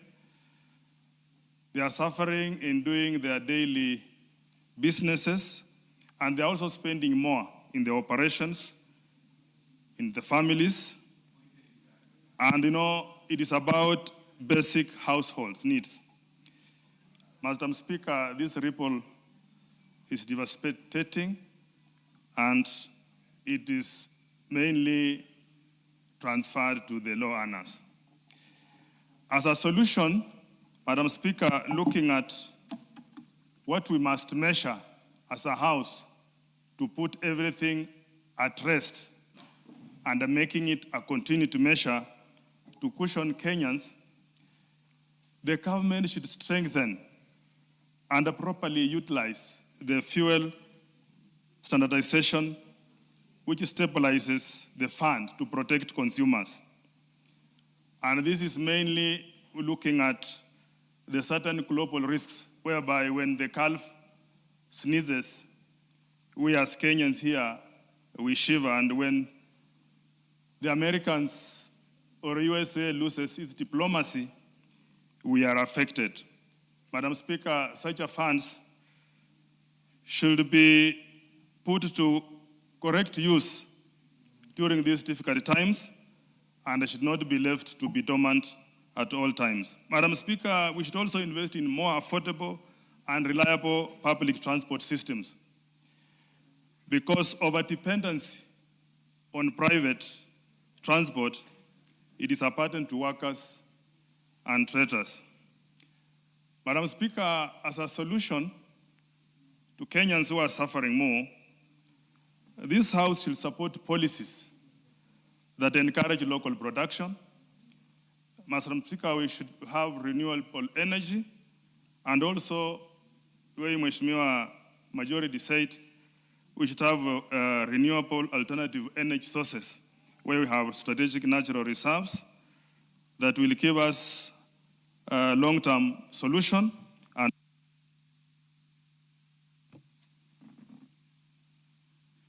your time is up.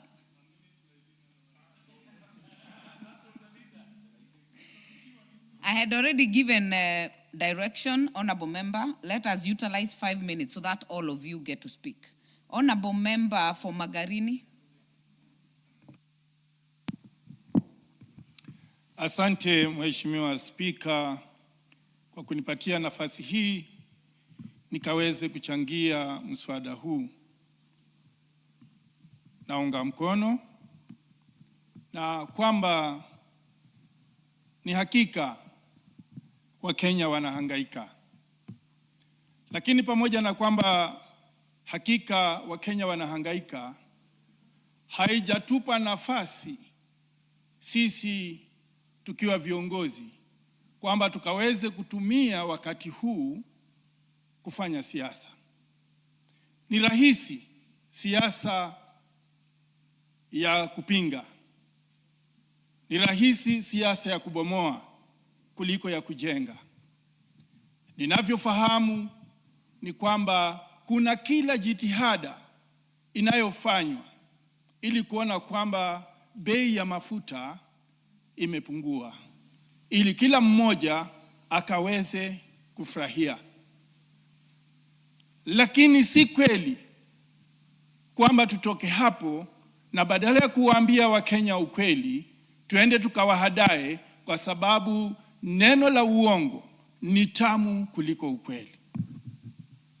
Mheshimiwa Spika, ninafahamu ya kwamba serikali na hususa rais yuko na mipango ya kuona ya kwamba mafuta wakati mchache ujao tutakuwa tumerudisha ule mtambo wa Changamwe. Hata kama hautajengwa Changamwe, utajengwa mahali pengine popote pale, iwe ndani ya nchi ama nje ya nchi, lakini ni mtambo ambao tutakuwa tunautawala, na ni mtambo ambao utapunguza moja kwa moja bei ya mafuta na kila mmoja atafurahia. But tunahitaji, samahani Mheshimiwa Spika, lakini tunahitaji subra. Subra ndiyo itatuletea yale mema yote ambayo tunayatarajia katika nchi hii. Lakini matamshi yetu ya hapa na pale, iwe ni matangani, iwe ni katika mikutano yetu, hiyo haitatusaidia kujenga nchi, bali itatusaidia kuibomoa nchi. Nikikumbuka vizuri 2005, ndugu yangu bahati mbaya leo hayuko hapa, ningesema hivyo hivyo atakiwa hapa. Kuna wakati mmoja alisema, ndugu yangu Kaluma alisema, hii nchi lazima watu watuangane ndio heshima ipatikane. 2007, 2008 hayo yalitokea. Heshima ilipatikana. Ni madhara ndiyo yalipatikana katika nchi hii. Hivyo basi ni wajibu wetu tukiwa viongozi tuone kwamba matamshi yetu yawe ni ya kujenga nchi. Naunga mkono pia wazo la kwamba tukaweze kuwa na hazina, tukaweze kuwa na mapipa ama matangi ambayo yatakuwa ni ya kuhifadhi mafuta kwa siku za usoni.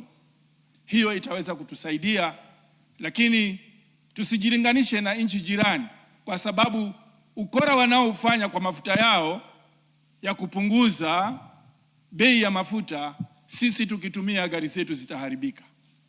Kuna hayo makampuni ambayo huchanganya hayo mafuta ili kurudisha bei kuja chini, na hiyo itatuharibia magari. Kwa hayo machache, Mheshimiwa Spika, asante. Asante sana. Mheshimiwa Bernard Kitur, mbunge wa Milima Nandi. Thank you very much, Madam Speaker, for the opportunity to also contribute on this very important conversation, and to appreciate also the Speaker for allowing that we have this opportunity. I know Kenyans were expectant that today, when we are opening up, when resuming up the recess, this is a serious conversation that we needed to have. And I want to thank you for giving us this chance. First of all, I want to thank the government for taking the initial conversation immediately on February 28th, when we had this challenge of the problems that happened in the Gulf, and the prices spiked, and immediately the government, of course, with this great house, reduced the VAT from 16% to 8%, which obviously really assisted. And besides that, there was the utilization of the Petroleum Development Levy Fund of about 6.2 billion. And that was an immediate measure that was done. None of us expected that this was going then to take quite a long time of having the war continue. But nonetheless, we've had conversations as a country, we've had conversations as leaders of various industries, I mean the matatu industry, transport industry, and I want to thank all those Kenyans who came up for. I want to thank the leaders also in the executive who participated in this discussion. Now, Honorable Speaker, I want to encourage, and I, of course, appreciate President William Ruto, that part of the things that is proposed is that we go to have electric vehicles in our country. And for the first 100,000 vehicles, they have a window that they can be able to import some of this with, reduced levies, which I think Kenyans must now use that opportunity, and also moving us into appreciating the e-space, the space that then electric vehicle space. And I want to also encourage that we also still give more, support that we can have the local manufacturing around that space. Of course, someone had also suggested that let's also have the bus rapid transport system that then will carry most of us and we reduce the utilization of too much fuel within. Also, the concerns that I think is global and real is that when you look at countries like the US and the Europe, they really have a huge power in terms of keeping this, enough reserves. In our country, we have about 20 days. Other countries do have 90 days. And in my view, I think we need to encourage also the private players that they need to have a greater power, as one of the laws to be able to encourage all of us to be able to have enough fuel in our country. The conversation has continued in this House, Honorable Madam Speaker, and I'm really surprised also I've had some politicians out there mention that the fuel that come to our country don't go through Strait of Hormuz. I want to teach them because these days it's easy. You can access all this information online. We have 3 contractors under the G2G agreement. The Saudi Aramco, which we all know, the Abu Dhabi National Oil Company, and the Emirates National Oil Company. Madam Speaker, when you check out, it's a fact that 96% of the oil, of the fuel from Saudi Aramco go through the Strait of Hormuz, which now definitely they had to create other channels which are more expensive to be able to have that fuel, landing here in Mombasa. Secondly, is Abu Dhabi has over 50% of their fuel also going through the same. The Emirates NOC have 96% of the liquefied natural fuel as well as the crude fuel is 55%. So it tells you clearly that all this fuel go through Strait of Hormuz. And therefore, when there is a blockade, they have to create other ways of how to get this fuel in Mombasa. Therefore, the landing cost has gone way up. And I would be expecting that then leaders who will be speaking going into the future must be honest to Kenyans. You don't speak as it suits you. There are also facts that must be backed up on what we're talking about.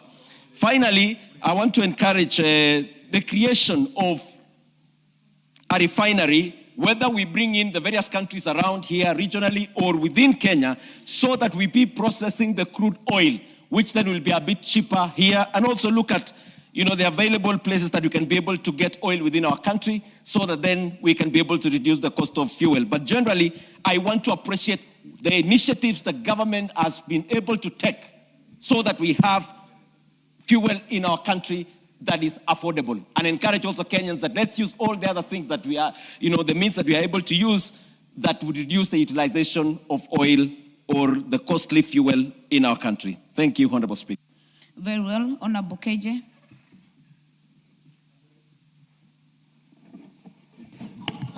Honorable KJ is from Dagoretti. I thank you, Honorable Speaker. Yeah, and so I would Dagoretti also, South. This is Dagoretti South, the great Dagoretti South constituency. And Honorable Speaker, allow me to start by just commending the members of Parliament for adjourning very serious business to discuss this very serious matter of national interest, because this is a matter that can only get solutions in the House that makes budget and the House that is also involved in proposing taxes for this country, Madam Speaker.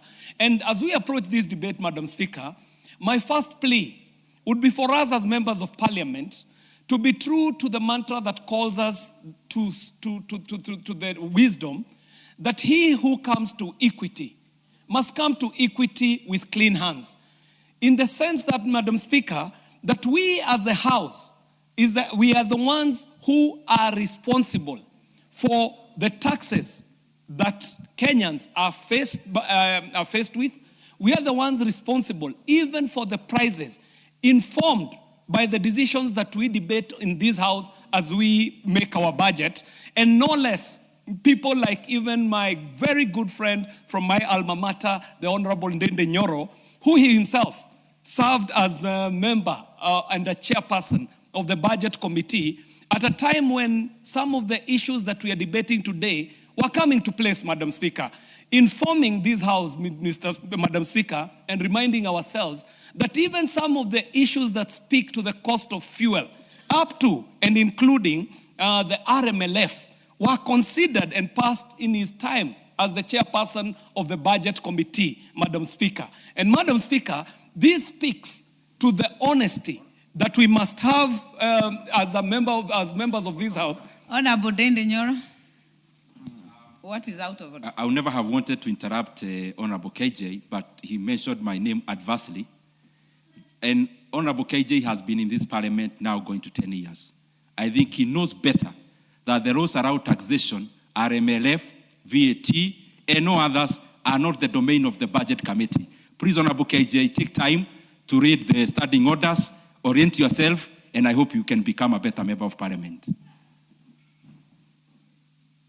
Honorable Speaker, I do say this speaking to the principle of collective responsibility, that it was in the time when Honorable Ndende Nyoro was a chairperson of budget that the RMLF came into place. And Madam Speaker, at that time, he was almost mute about this matter. So he might not have found his new voice at this time when we are debating this issue of fuel cost in this country, Madam Speaker. And Madam Speaker, that is not what I did rise up to speak about.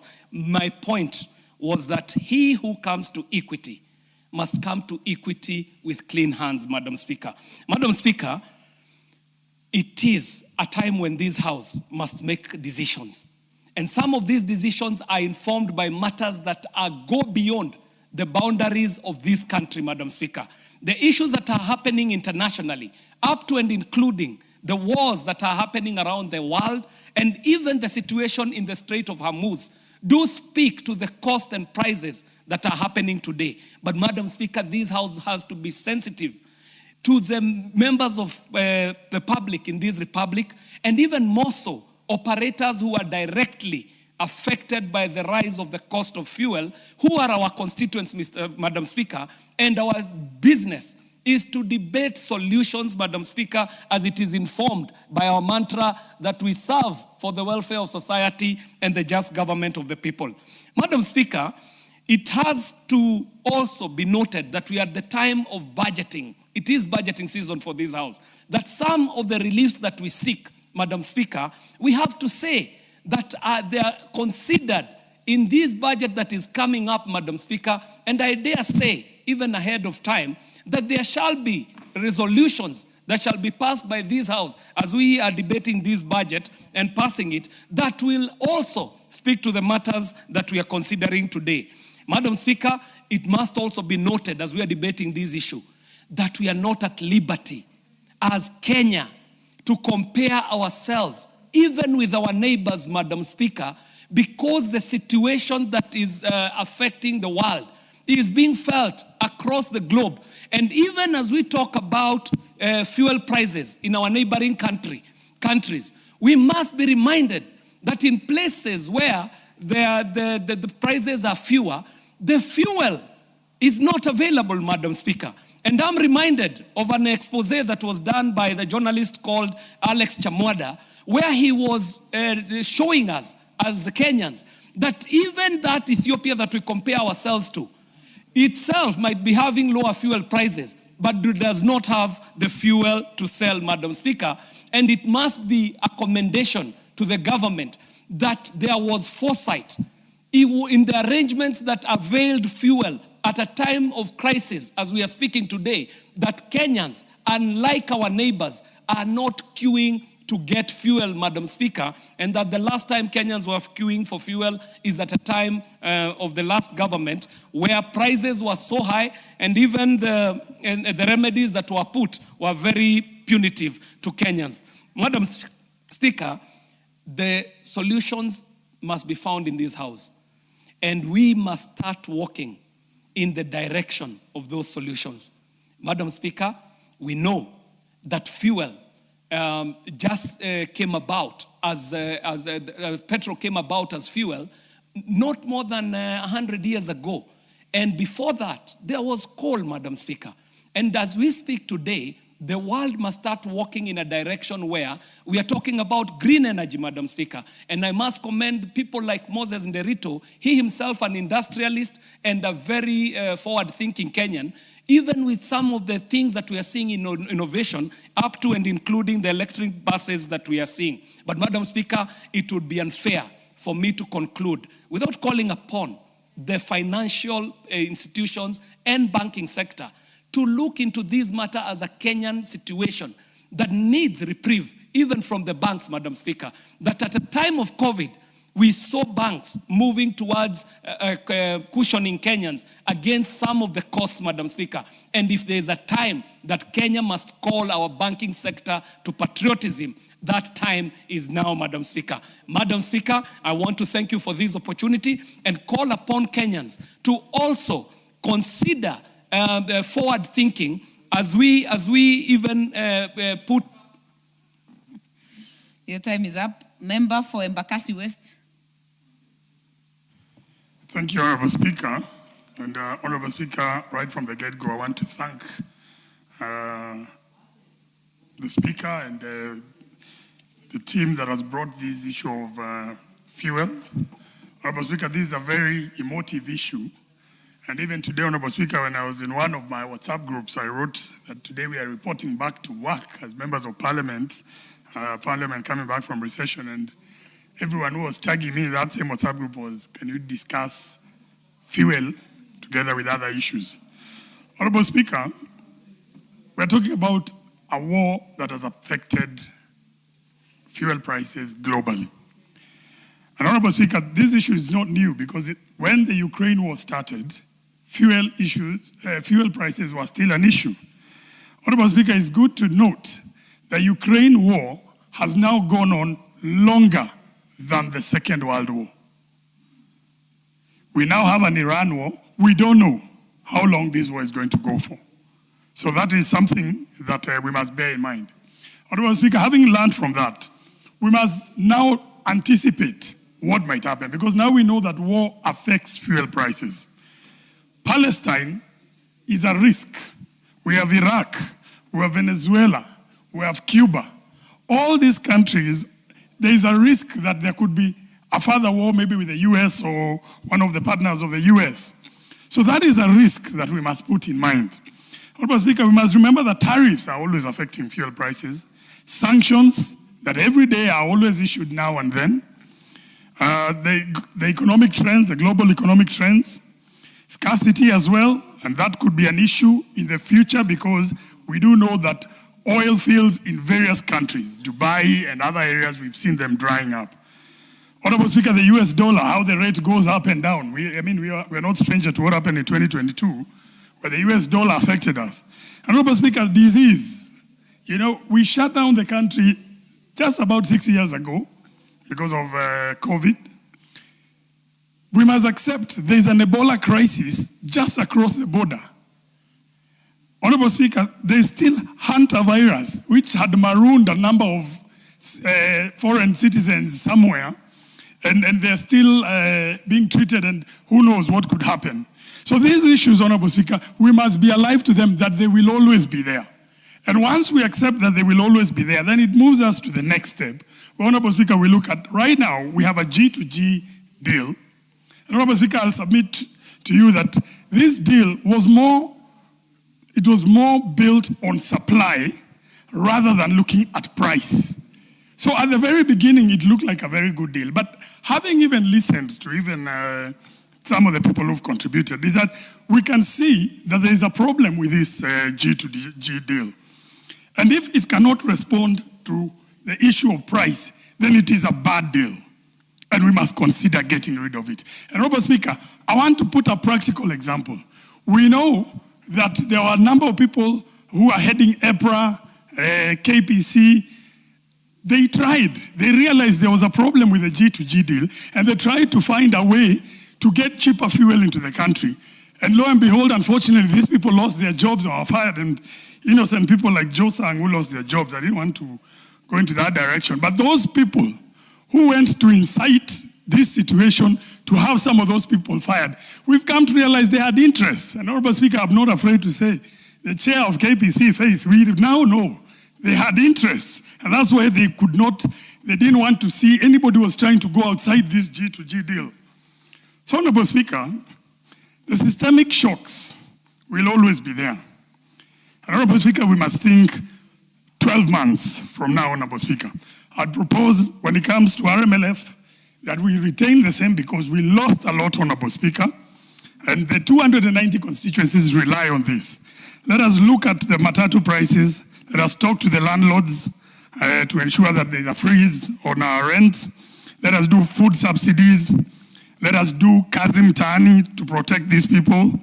KPLC, let them start looking at nuclear and coal energy. And Honorable Speaker, finally, I think it is time we consider a fuel subsidy bond or an infrastructure bond that we can float out there for a certain amount, whether it's 12%, so the government can collect a bit of money. In exchange of reducing RMLF, let us use that fund to subsidize the cost of fuel for... Very well. Member for Busia. Thank you, Madam Speaker. I just want to start by cautioning Honorable Ndindi Nyoro. He is not the sole holder or sole owner of the franchise of truth in Kenya.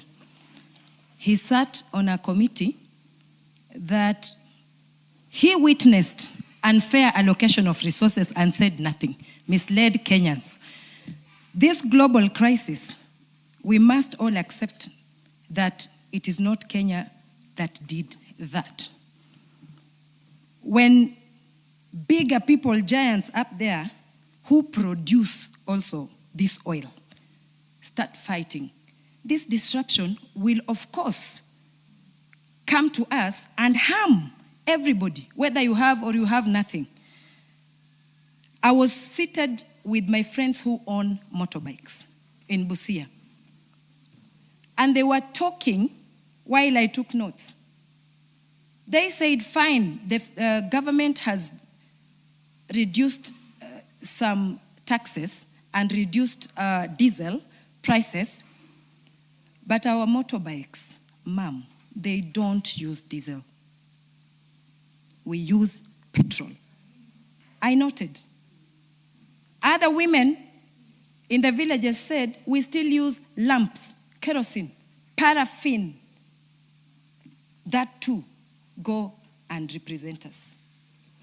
Why were they telling me, yet they know very well that I am in broad-based government? Because they do not want this issue to be politicized, to be taken the direction my friend Ndindi Nyoro is taking. Let us not mislead Kenyans just because they will see us as fairer. You have mentioned member for Keharu.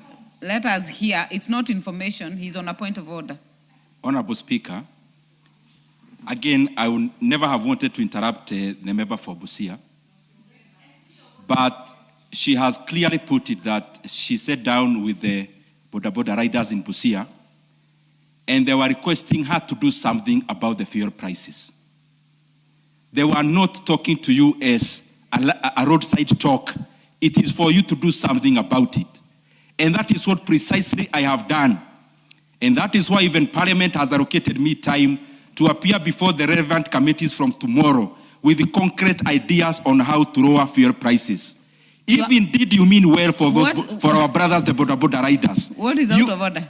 What is out of order is for the member to keep on misinforming the House about my proposals, which I enumerated before, concrete objective, and she wants now to politicize very objective proposals on helping the same Boda Boda riders. You have made your point. Honorable Omanyo, this is a house of debate.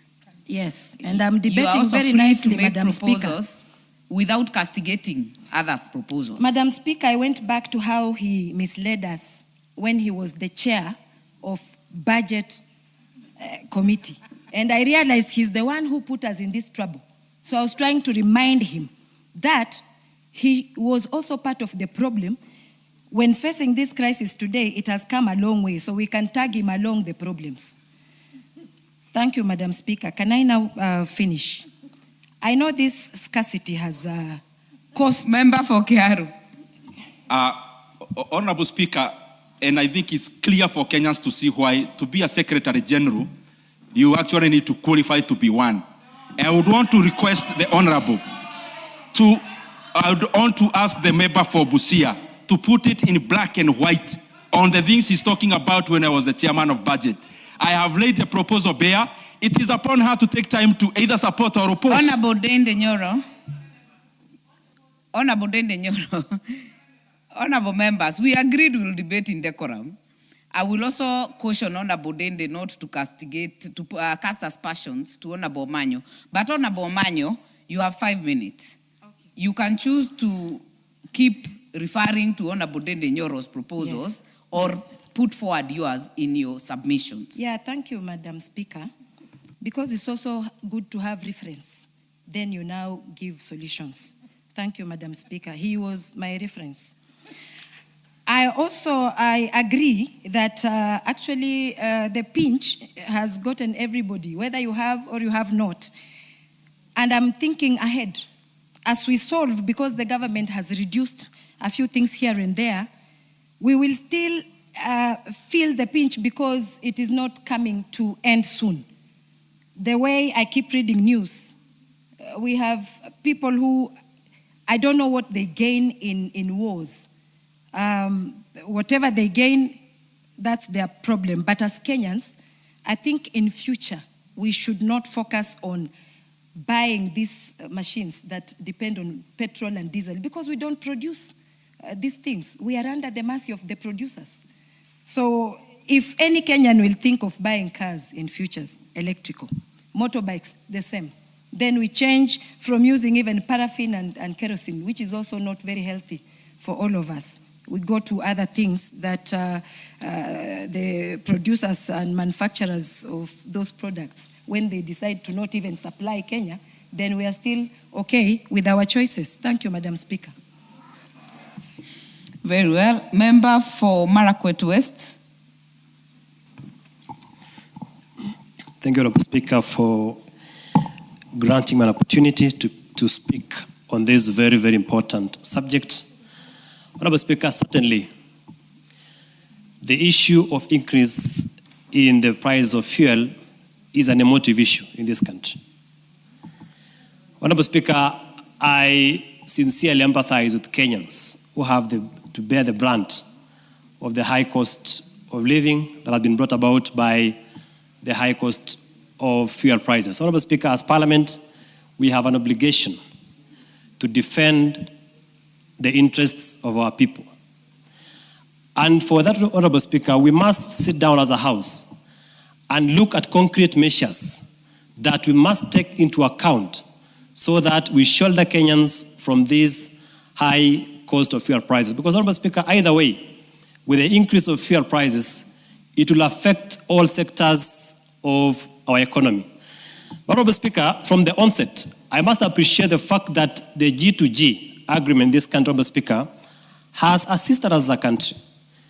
I have watched news in countries like Burundi, Ethiopia, where there is there is short supply of fuel in that country. Honorable Speaker, in as much as we want to criticize this G2G agreement, Honorable Speaker, I support the fact and appreciate the fact that there has been a constant supply in Kenya of fuel, courtesy of the G2G agreement, which provided for 180-day credit terms.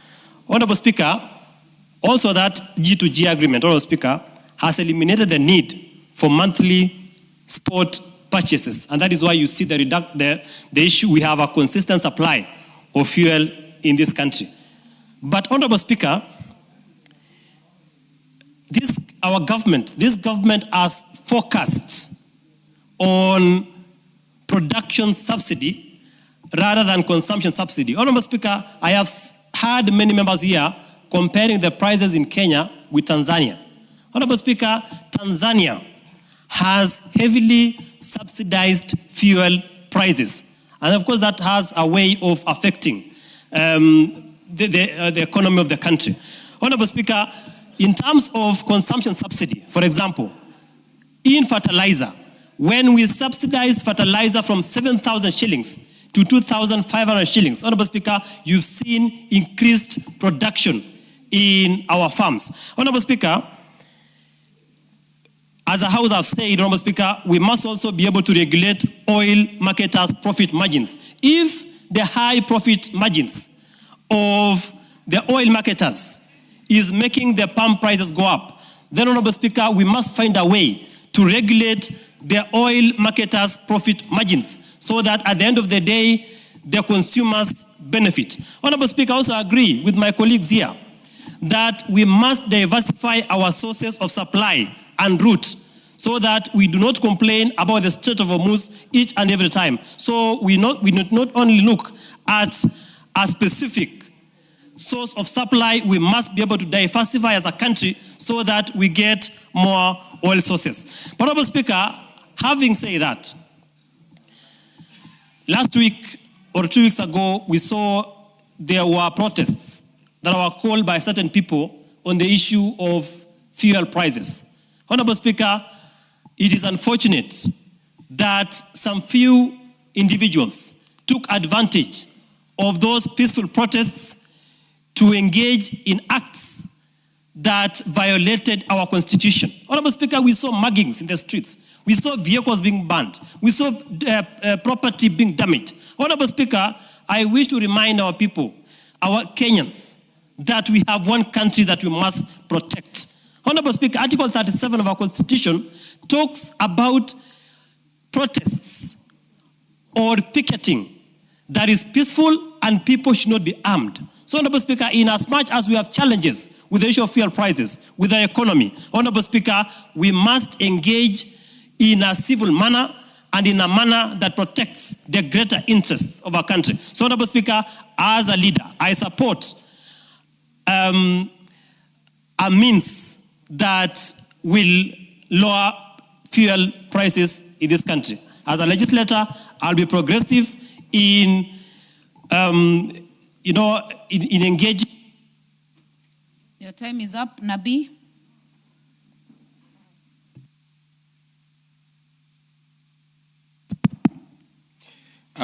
Thank you, Honorable Speaker. Honorable Speaker, when a country goes through difficulties, as the one we are going through, my expectation is that we close ranks. There's no fuel price for opposition. There is no fuel price for those in government. There is no fuel for a poor man, and there's no fuel for a rich man. Honorable Speaker, I'm taken aback that instead of us closing ranks and looking for a viable solution for our people, we have emotionalized the debate. Honorable Speaker, we had COVID in this country. We closed ranks and we sat down from both sides and agreed on the way forward. There have been very concrete proposals put on the floor here from either side. And as a country that wants to resolve an issue, we should pick those concrete proposals and put them into action. Because at the end of the day, people want reprieve. The economy wants reprieve. If oil prices continue to escalate, this economy will collapse. Fact. Honorable Speaker, these are my proposals. I agree entirely with a proposal put forward by Honorable Ndindi that we need to share the profits. We reduce the profits of the marketers. That would give us some reprieve.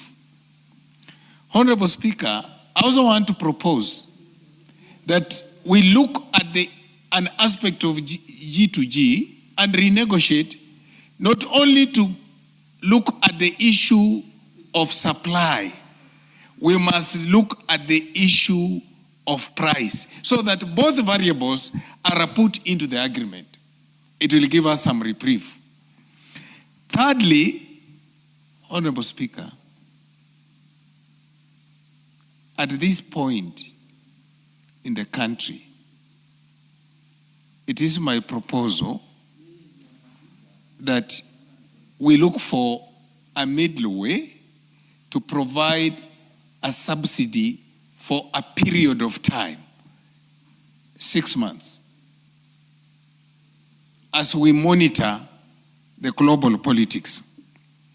On the other hand, Honorable Speaker,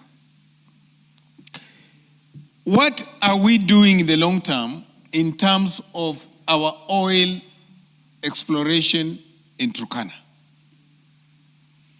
Honorable Speaker, what are we doing with all the coal in Kitui?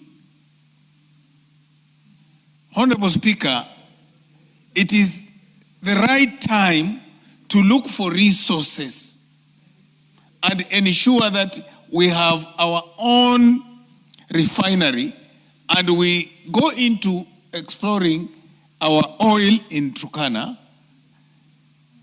Fourthly, Honorable Speaker, it is important that we also diversify our sources of fuel.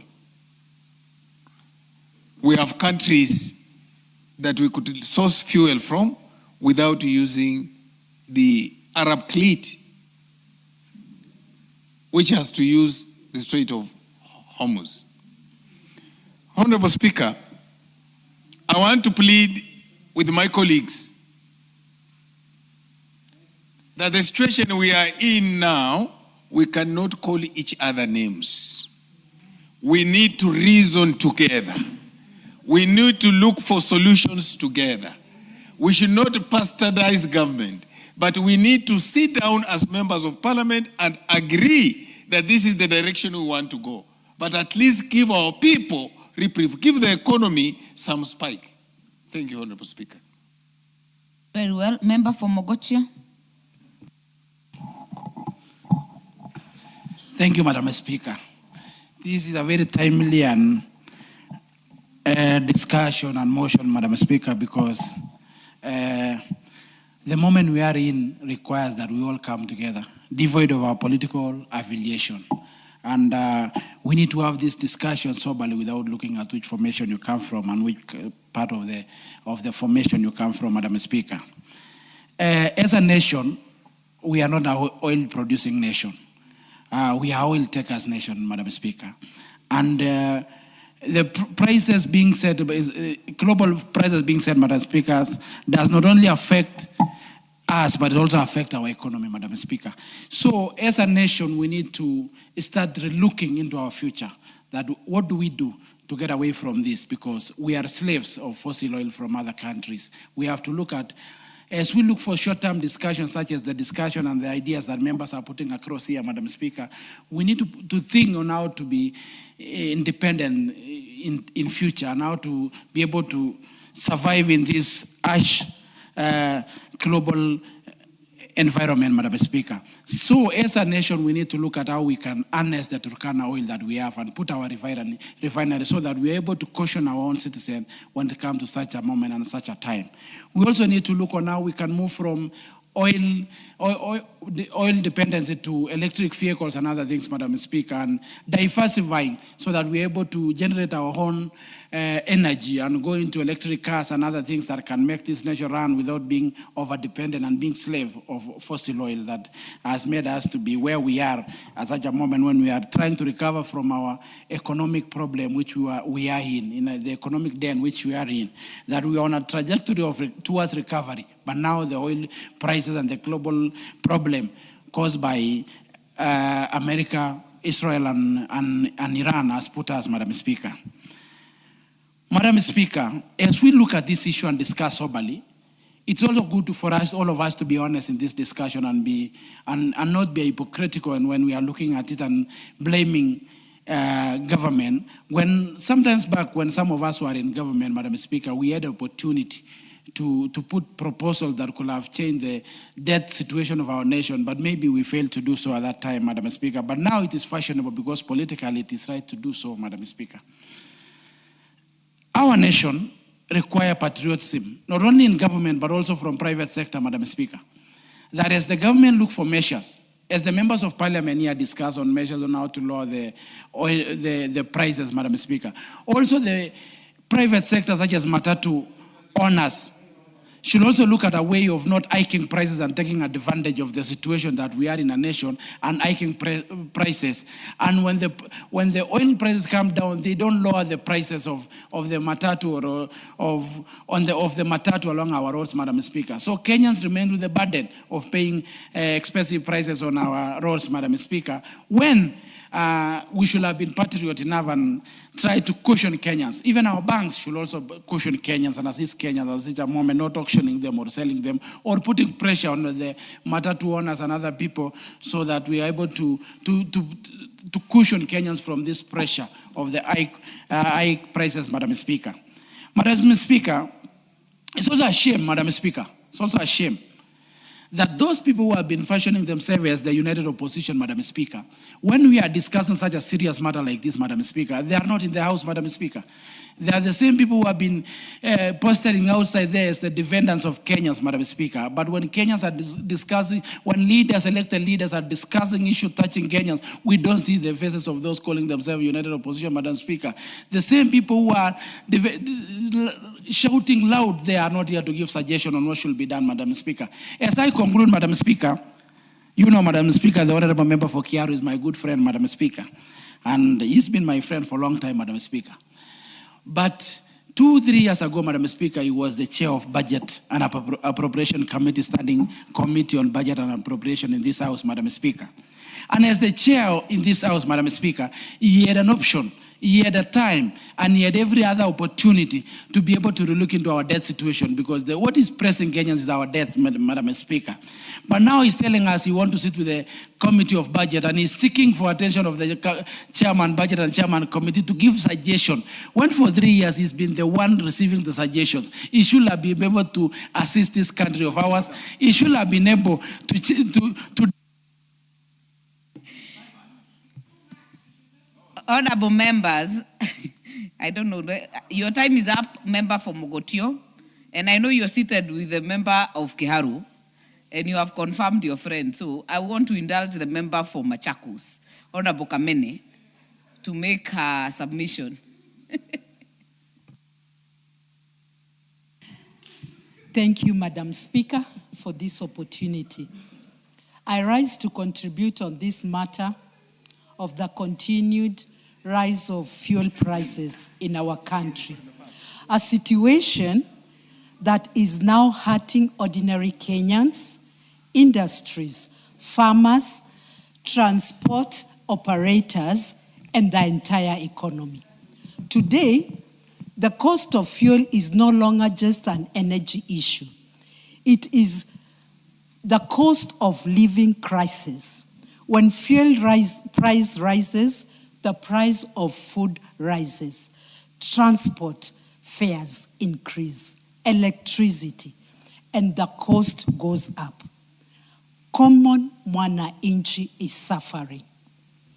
I am therefore supporting measures that we should, as Parliament, caution to make sure that Kenyans are retrieved from this suffering they are going through.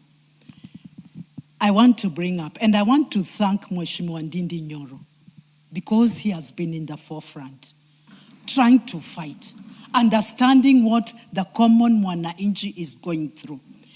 And I truly respect all members of parliament. And it is true, we speak when we are outside. And even here, we want to speak out. And these are some of the measures that, indeed, when we come together, we'll be able to see how to save this situation. We need an increased transparency in the fuel pricing by EPRA. We need that more than ever. We need to create subsidies so that, and these subsidies, we should make sure they are benefiting the consumers directly, not even the middleman. Because we are here, and this is the house that is able to do all this.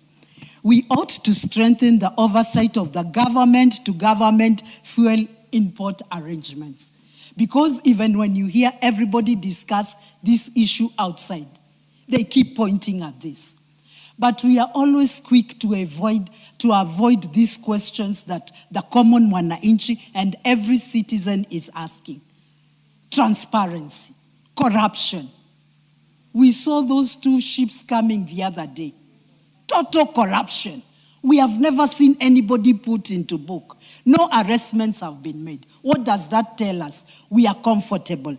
And this issue of members of parliament of blame game. Oh, last time when you were there, nothing was done. Now you're talking. For heaven's sake, our people are suffering and we need solutions. Thank you, Madam Speaker. Very well. Chair, Energy Committee, Honorable Gachagua. Thank you, Madam Speaker, for giving me this opportunity to be able to raise and support, and also thank Honorable GK, the Chair of Roads, for bringing this very important adjournment for us to be able to talk about and discuss this very important matter that is affecting this country, Honorable Speaker. Honorable Speaker, the G2G arrangement that we have, Honorable Speaker, resulted out of an understanding of what Kenya was going through, Honorable Speaker. You remember when this administration came into office, Honorable Speaker, the dollar was upwards of 160, 100 and something. And of course, Kenya needed, for you to be able to purchase this very important product, it is on a monthly basis that you are supposed to collect huge amounts of dollars for us to be able to do this. So over and above the consistency in supply, Honorable Speaker, the G2G also cushioned the pricing cycle and the prices of the petroleum product, Honorable Speaker. Sometimes back, Honorable Speaker, after the Triton scandal, we came up with a very good system that was called open tender system that has become a system that is used by almost so many other African countries who came to learn out of that. But the G2G, it was a very good system, Honorable Speaker, but because of the challenges that we fell into as a country, then we had to look for ways. And of course, this administration came with the G2G, Honorable Speaker, that really addressed so many issues for this, and of course, relieving the very physical space that we keep on talking about, Honorable Speaker. This war that is there, that actually has now come to question the G2G arrangement, Honorable Speaker. How we wish that we would be able to pray every day and night that it will come to an end, Honorable Speaker. Because it is out of this war that we have no any other responsibility, Honorable Speaker, as a country, that we are where we are. Honorable Speaker, this afternoon I was before the Budget and Appropriation Committee, just to talk on how best then, and some of the questions over and above the budget issue that I was presenting, Honorable Speaker, the first question that the committee wanted to know is about the fuel prices of this country. And Honorable Speaker, I took almost 20 minutes trying to explain where we are, the supply, the days, the stocks that we have. And of course, they had a lot of concerns. But I want to agree that as a few, and it's unfortunate, Honorable Speaker. We have been asking for money for an institution called NOC. Honorable Speaker, it is in the budget committee that we normally go so that we can be able to ask for monies. Honorable Speaker, in my tenure as a chair of the Energy Committee in 2018-2019, we had proposed this. And again, Honorable Speaker, in this Parliament,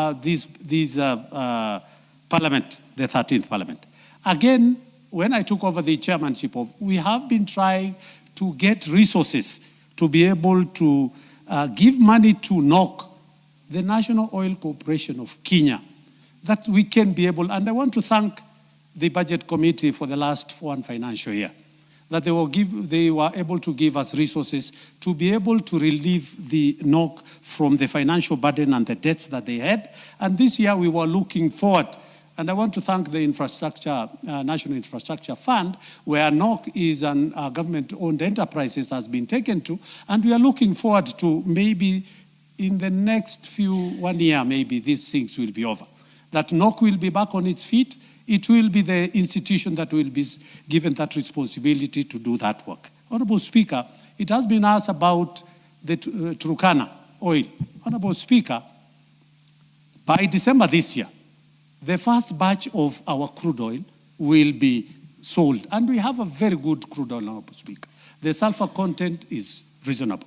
So we would just want to request Kenyans to be a little bit patient, that with time, these prices, and with the timing that has been given, a request that the waiver that was requested by the Ministry of Trade, hopefully within 6 months, if things go well, Honorable Speaker, within the next 1 month or so. And the government has done so much. 13. It is 5 minutes. Member for Nairobi. Thank you, Madam Speaker, for giving me this opportunity to contribute. Madam Speaker, as we discuss the concerns on rising fuel prices and the ongoing already done with protests, let's be honest with Kenyans. We understand that fuel prices increasing is going to give our people pain. Transport costs will go up, food prices will be affected, businesses will be under pressure, but we must resist the temptation to oversimplify the issues and mislead Kenyans for political mileage. The opposition is comparing Kenya's fuel prices with those of our neighbors without giving the full picture.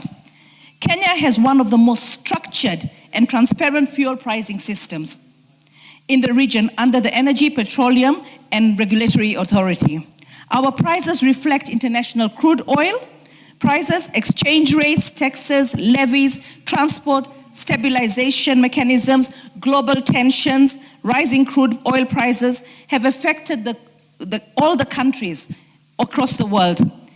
Taxes and levies contribute significantly to the pump price. Kenyans apply VAT, excise duty, road maintenance levy, petroleum development levy, and other charges. Parliament must, I agree, Parliament must continue to review these levies to cushion Kenyans where possible, but let us also tell Kenyans the whole truth. Some neighboring countries are cushioning fuel through subsidies and delayed price adjustments. Kenya has instead focused on ensuring a stable supply while managing fiscal responsibility. And this is where we must defend the government-to-government import arrangements. Madam Speaker, the G2G framework has constantly been attacked politically. Yet we must ask ourselves honestly, would we be worse off for Kenya and the economy, a controlled price increase or an actual fuel shortage? Because when fuel runs out, the economy does not merely become expensive, it becomes paralyzed. We have seen neighboring countries experiencing long queues, panic buying, rationing, supply disruptions. Kenya, despite the global shocks and foreign exchange pressures, has largely maintained fuel availability. Public transport continues operating, hospitals continue functioning, food continues reaching markets, businesses continue serving Kenyans because fuel remains available. The government-to-government arrangement was introduced to reduce pressure on our dollar reserves by allowing Kenyans to secure fuel on extended credit terms instead of immediate dollar demands. This has helped stabilize the market, protect the shilling from further pressures, and avoid supply disruptions. Madam Speaker, fuel powers agriculture, manufacturing, transport, electricity, generation, regional trade. A shortage would trigger inflation at levels worse than what we are currently experiencing. Now, as we debate the matter, let us also stop reducing national conversations into an attack against President William Samoei Ruto. The opposition today is bent on demonizing every action of the government, even where the intention is clearly to move Kenya forward. But in so doing, they forget the important lesson from the greatest opposition leader the country has ever produced, the Right Honorable Raila Odinga, may he rest in peace. Even at the height of political tension, Raila Odinga understood one thing: Kenya must never burn because of politics. No matter how difficult the moments became, and even when he believed elections had not gone fairly, he reached moments where he chose the country over division, stability over chaos, and dialogue over destruction. When we agreed to work with President William Ruto through the broad-based approach, it was not a weakness. It was statesmanship. It was recognizing that a divided nation cannot prosper. But it was that understanding that peace, stability, and investor confidence are necessary for jobs, growth, and opportunity. Madam Speaker, we cannot oppose development simply because it's being done by political opponents. When government renovates airports, improves roads, builds stadiums, modernizes infrastructure, expands affordable housing to improve facilities like the Bomas International Conference.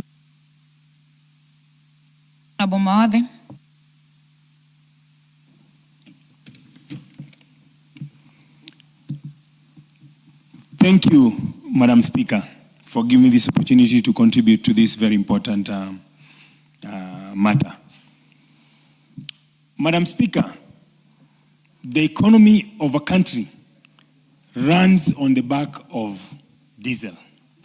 When the cost of diesel goes up, the cost of transportation of every item goes up. And when the cost of transportation of every item goes up, it means the cost of every item, that cost will be passed to the common mwananchi out there. Madam Speaker, the cost of living has gone up because of the current cost of primarily diesel. What the government, we are calling on this government to please consider its citizens and reduce all these taxes that are in the cost of fuel. Some of the costs, like the fuel levy and the VAT, should be reduced temporarily, maybe for 2 months or so, or 3 months, so that we can reduce the cost of fuel for mwananchi. I think it's a high time this government became responsible and reduce the cost of fuel for the common mwananchi. Thank you, Madam Speaker. Honorable Lelmengit.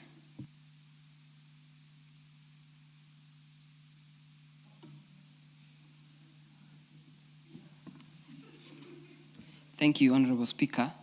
I would like to add my voice on this issue. And Honorable Speaker, I would like to support.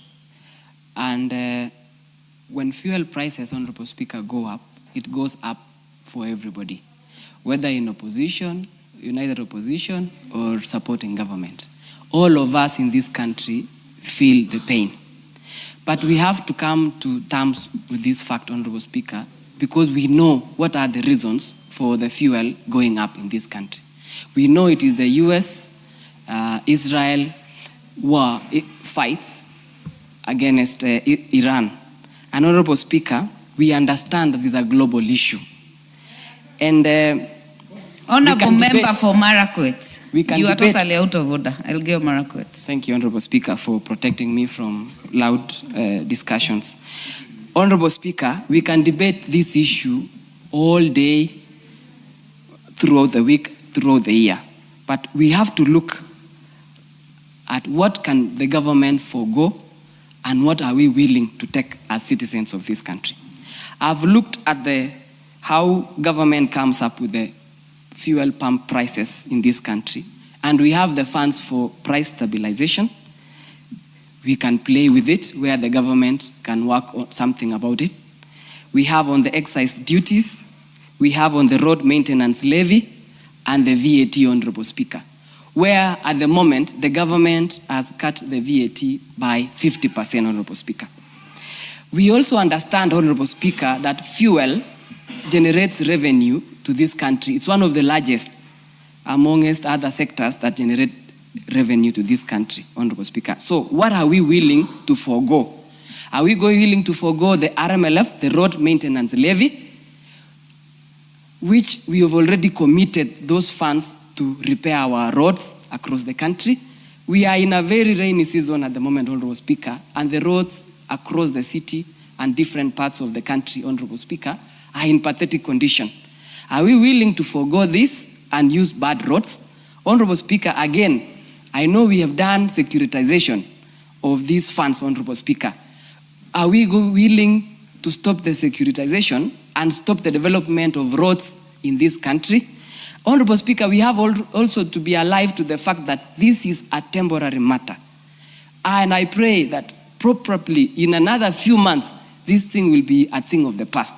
Honorable Speaker, it is very sad that we see other countries, Honorable Speaker, that they have fuel shortage because probably they didn't plan early or probably they preferred subsidy.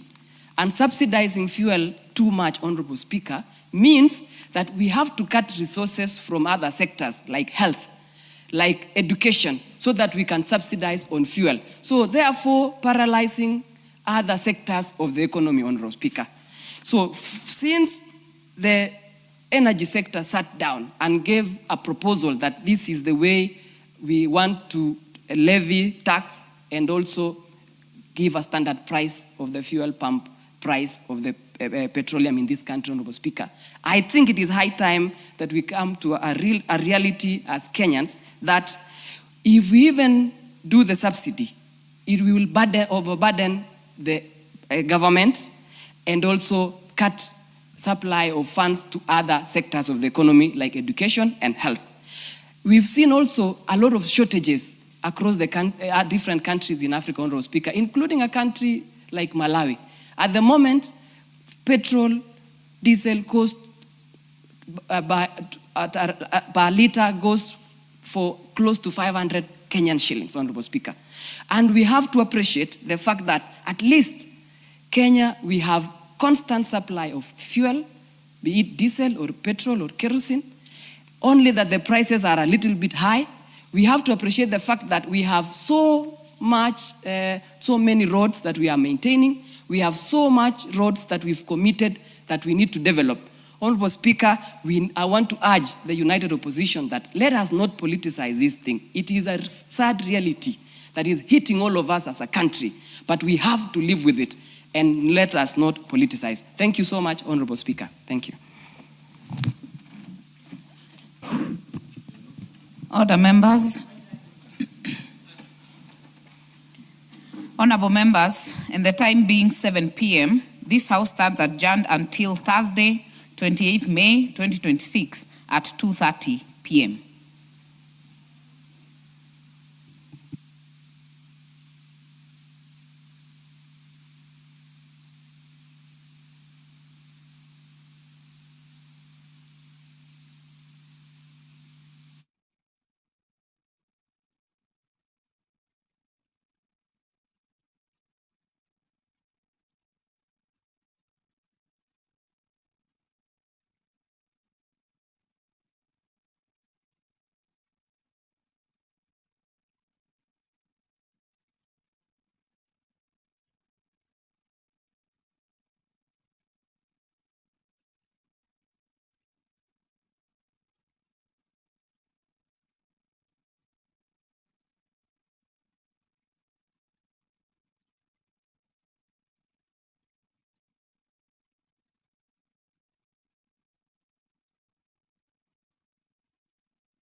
About 3 minutes to 2:30 in the PM. That is the time allocated for the sitting of the Senate, the plenary sitting on this 13th day of the month of May, the year 2026. This is the afternoon plenary sitting of the Senate. And this is a broadcast that is streaming live from the Senate chambers, Parliament buildings. A broadcast that is brought to you by the Parliamentary Broadcasting Unit in partnership with the Kenya Broadcasting Corporation. A warm welcome to you, and we are glad that you are joining us for these proceedings this afternoon. And now currently what you're seeing on your screens, that is inside the Senate chambers. Members of the Senate have already begun making their way into the House, of course, to get ready for the business that they shall be transacting this afternoon. And the members of the Senate shall this afternoon also get into the business of considering a number of bills that are set out to be considered at the Committee of the Whole House stage.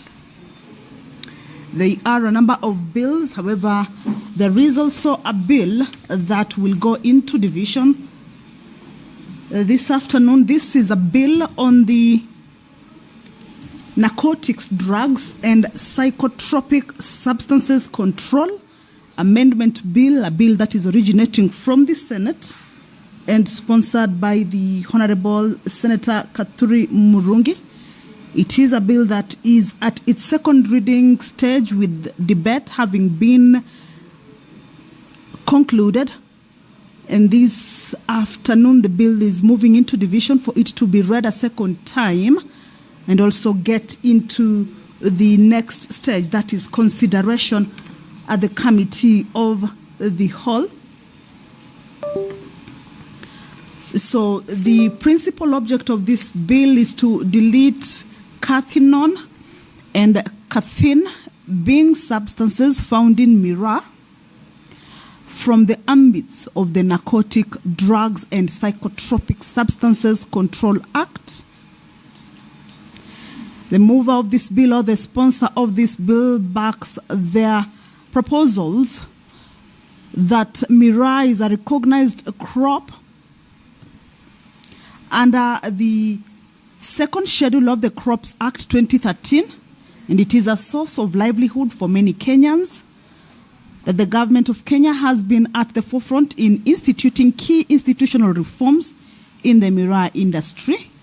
And these reform initiatives culminated to the enactment of the Crops Miraa Regulations 2022, the opening of Somalia markets, and the renegotiation of the reopening of markets in other countries. However, despite these strides, the gains made in developing a well-elaborated and robust miraa sector, miraa industry continues to suffer setbacks as the National Campaign Against Alcohol and Drug Abuse, abbreviated as NACADA, classifies miraa as a psychotropic substance because of the cathin and the cathinone substances found in miraa. This particular move, however, then contravenes the government's position and continues to hurt the miraa market. So basically, this is a bill that seeks to ensure that miraa is not considered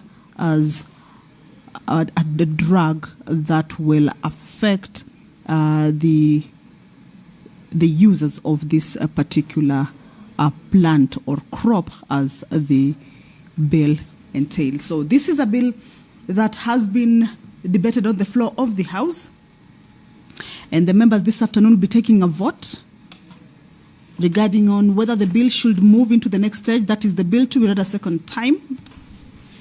If it passes, then that means it will be moved into the next stage for consideration. If there are any amendments that may have been moved by the members of the Senate as they were considering this particular bill, then the bill shall move into the next stage. For the bill to pass, it will need a delegation of 24 members to be able to vote for it to be read a second time. So this is one of the business that the members shall be considering at the division stage. I had indicated to you that this afternoon members of the Senate have a number of bills that shall be considered at the committee of the whole. These bills include the County Hall of Fame, among other bills, the Statutory Instruments Amendment Bill number 3. However, the procession of the Speaker has already begun making its way into the House. We can't see that procession along the red carpet aisle. The business of the House is about to commence. That is the Speaker of the Senate, Honorable Amason Jeffa Kingi. He will be presiding over this afternoon sitting, a broadcast that is brought to you by the Parliamentary Broadcasting Unit in partnership with the Kenya Broadcasting Corporation. We are glad that you're joining us. Allow me to hand you over to this live broadcast. Good afternoon. Na tuombe.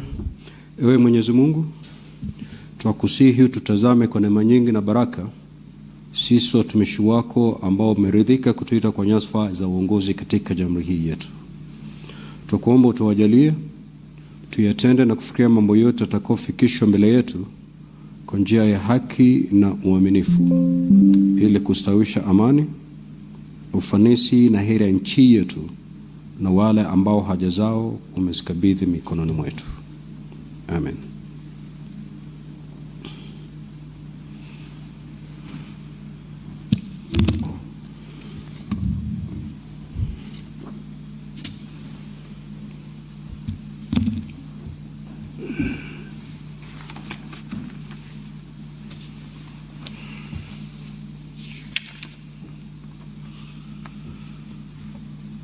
Clerk, do we have quorum?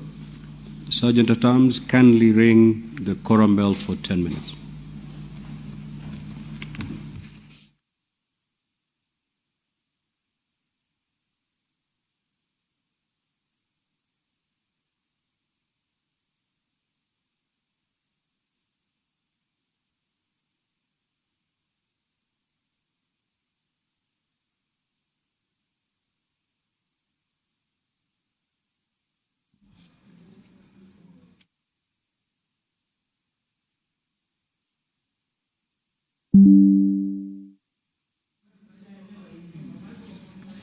So the prayer has been said and the chair taken.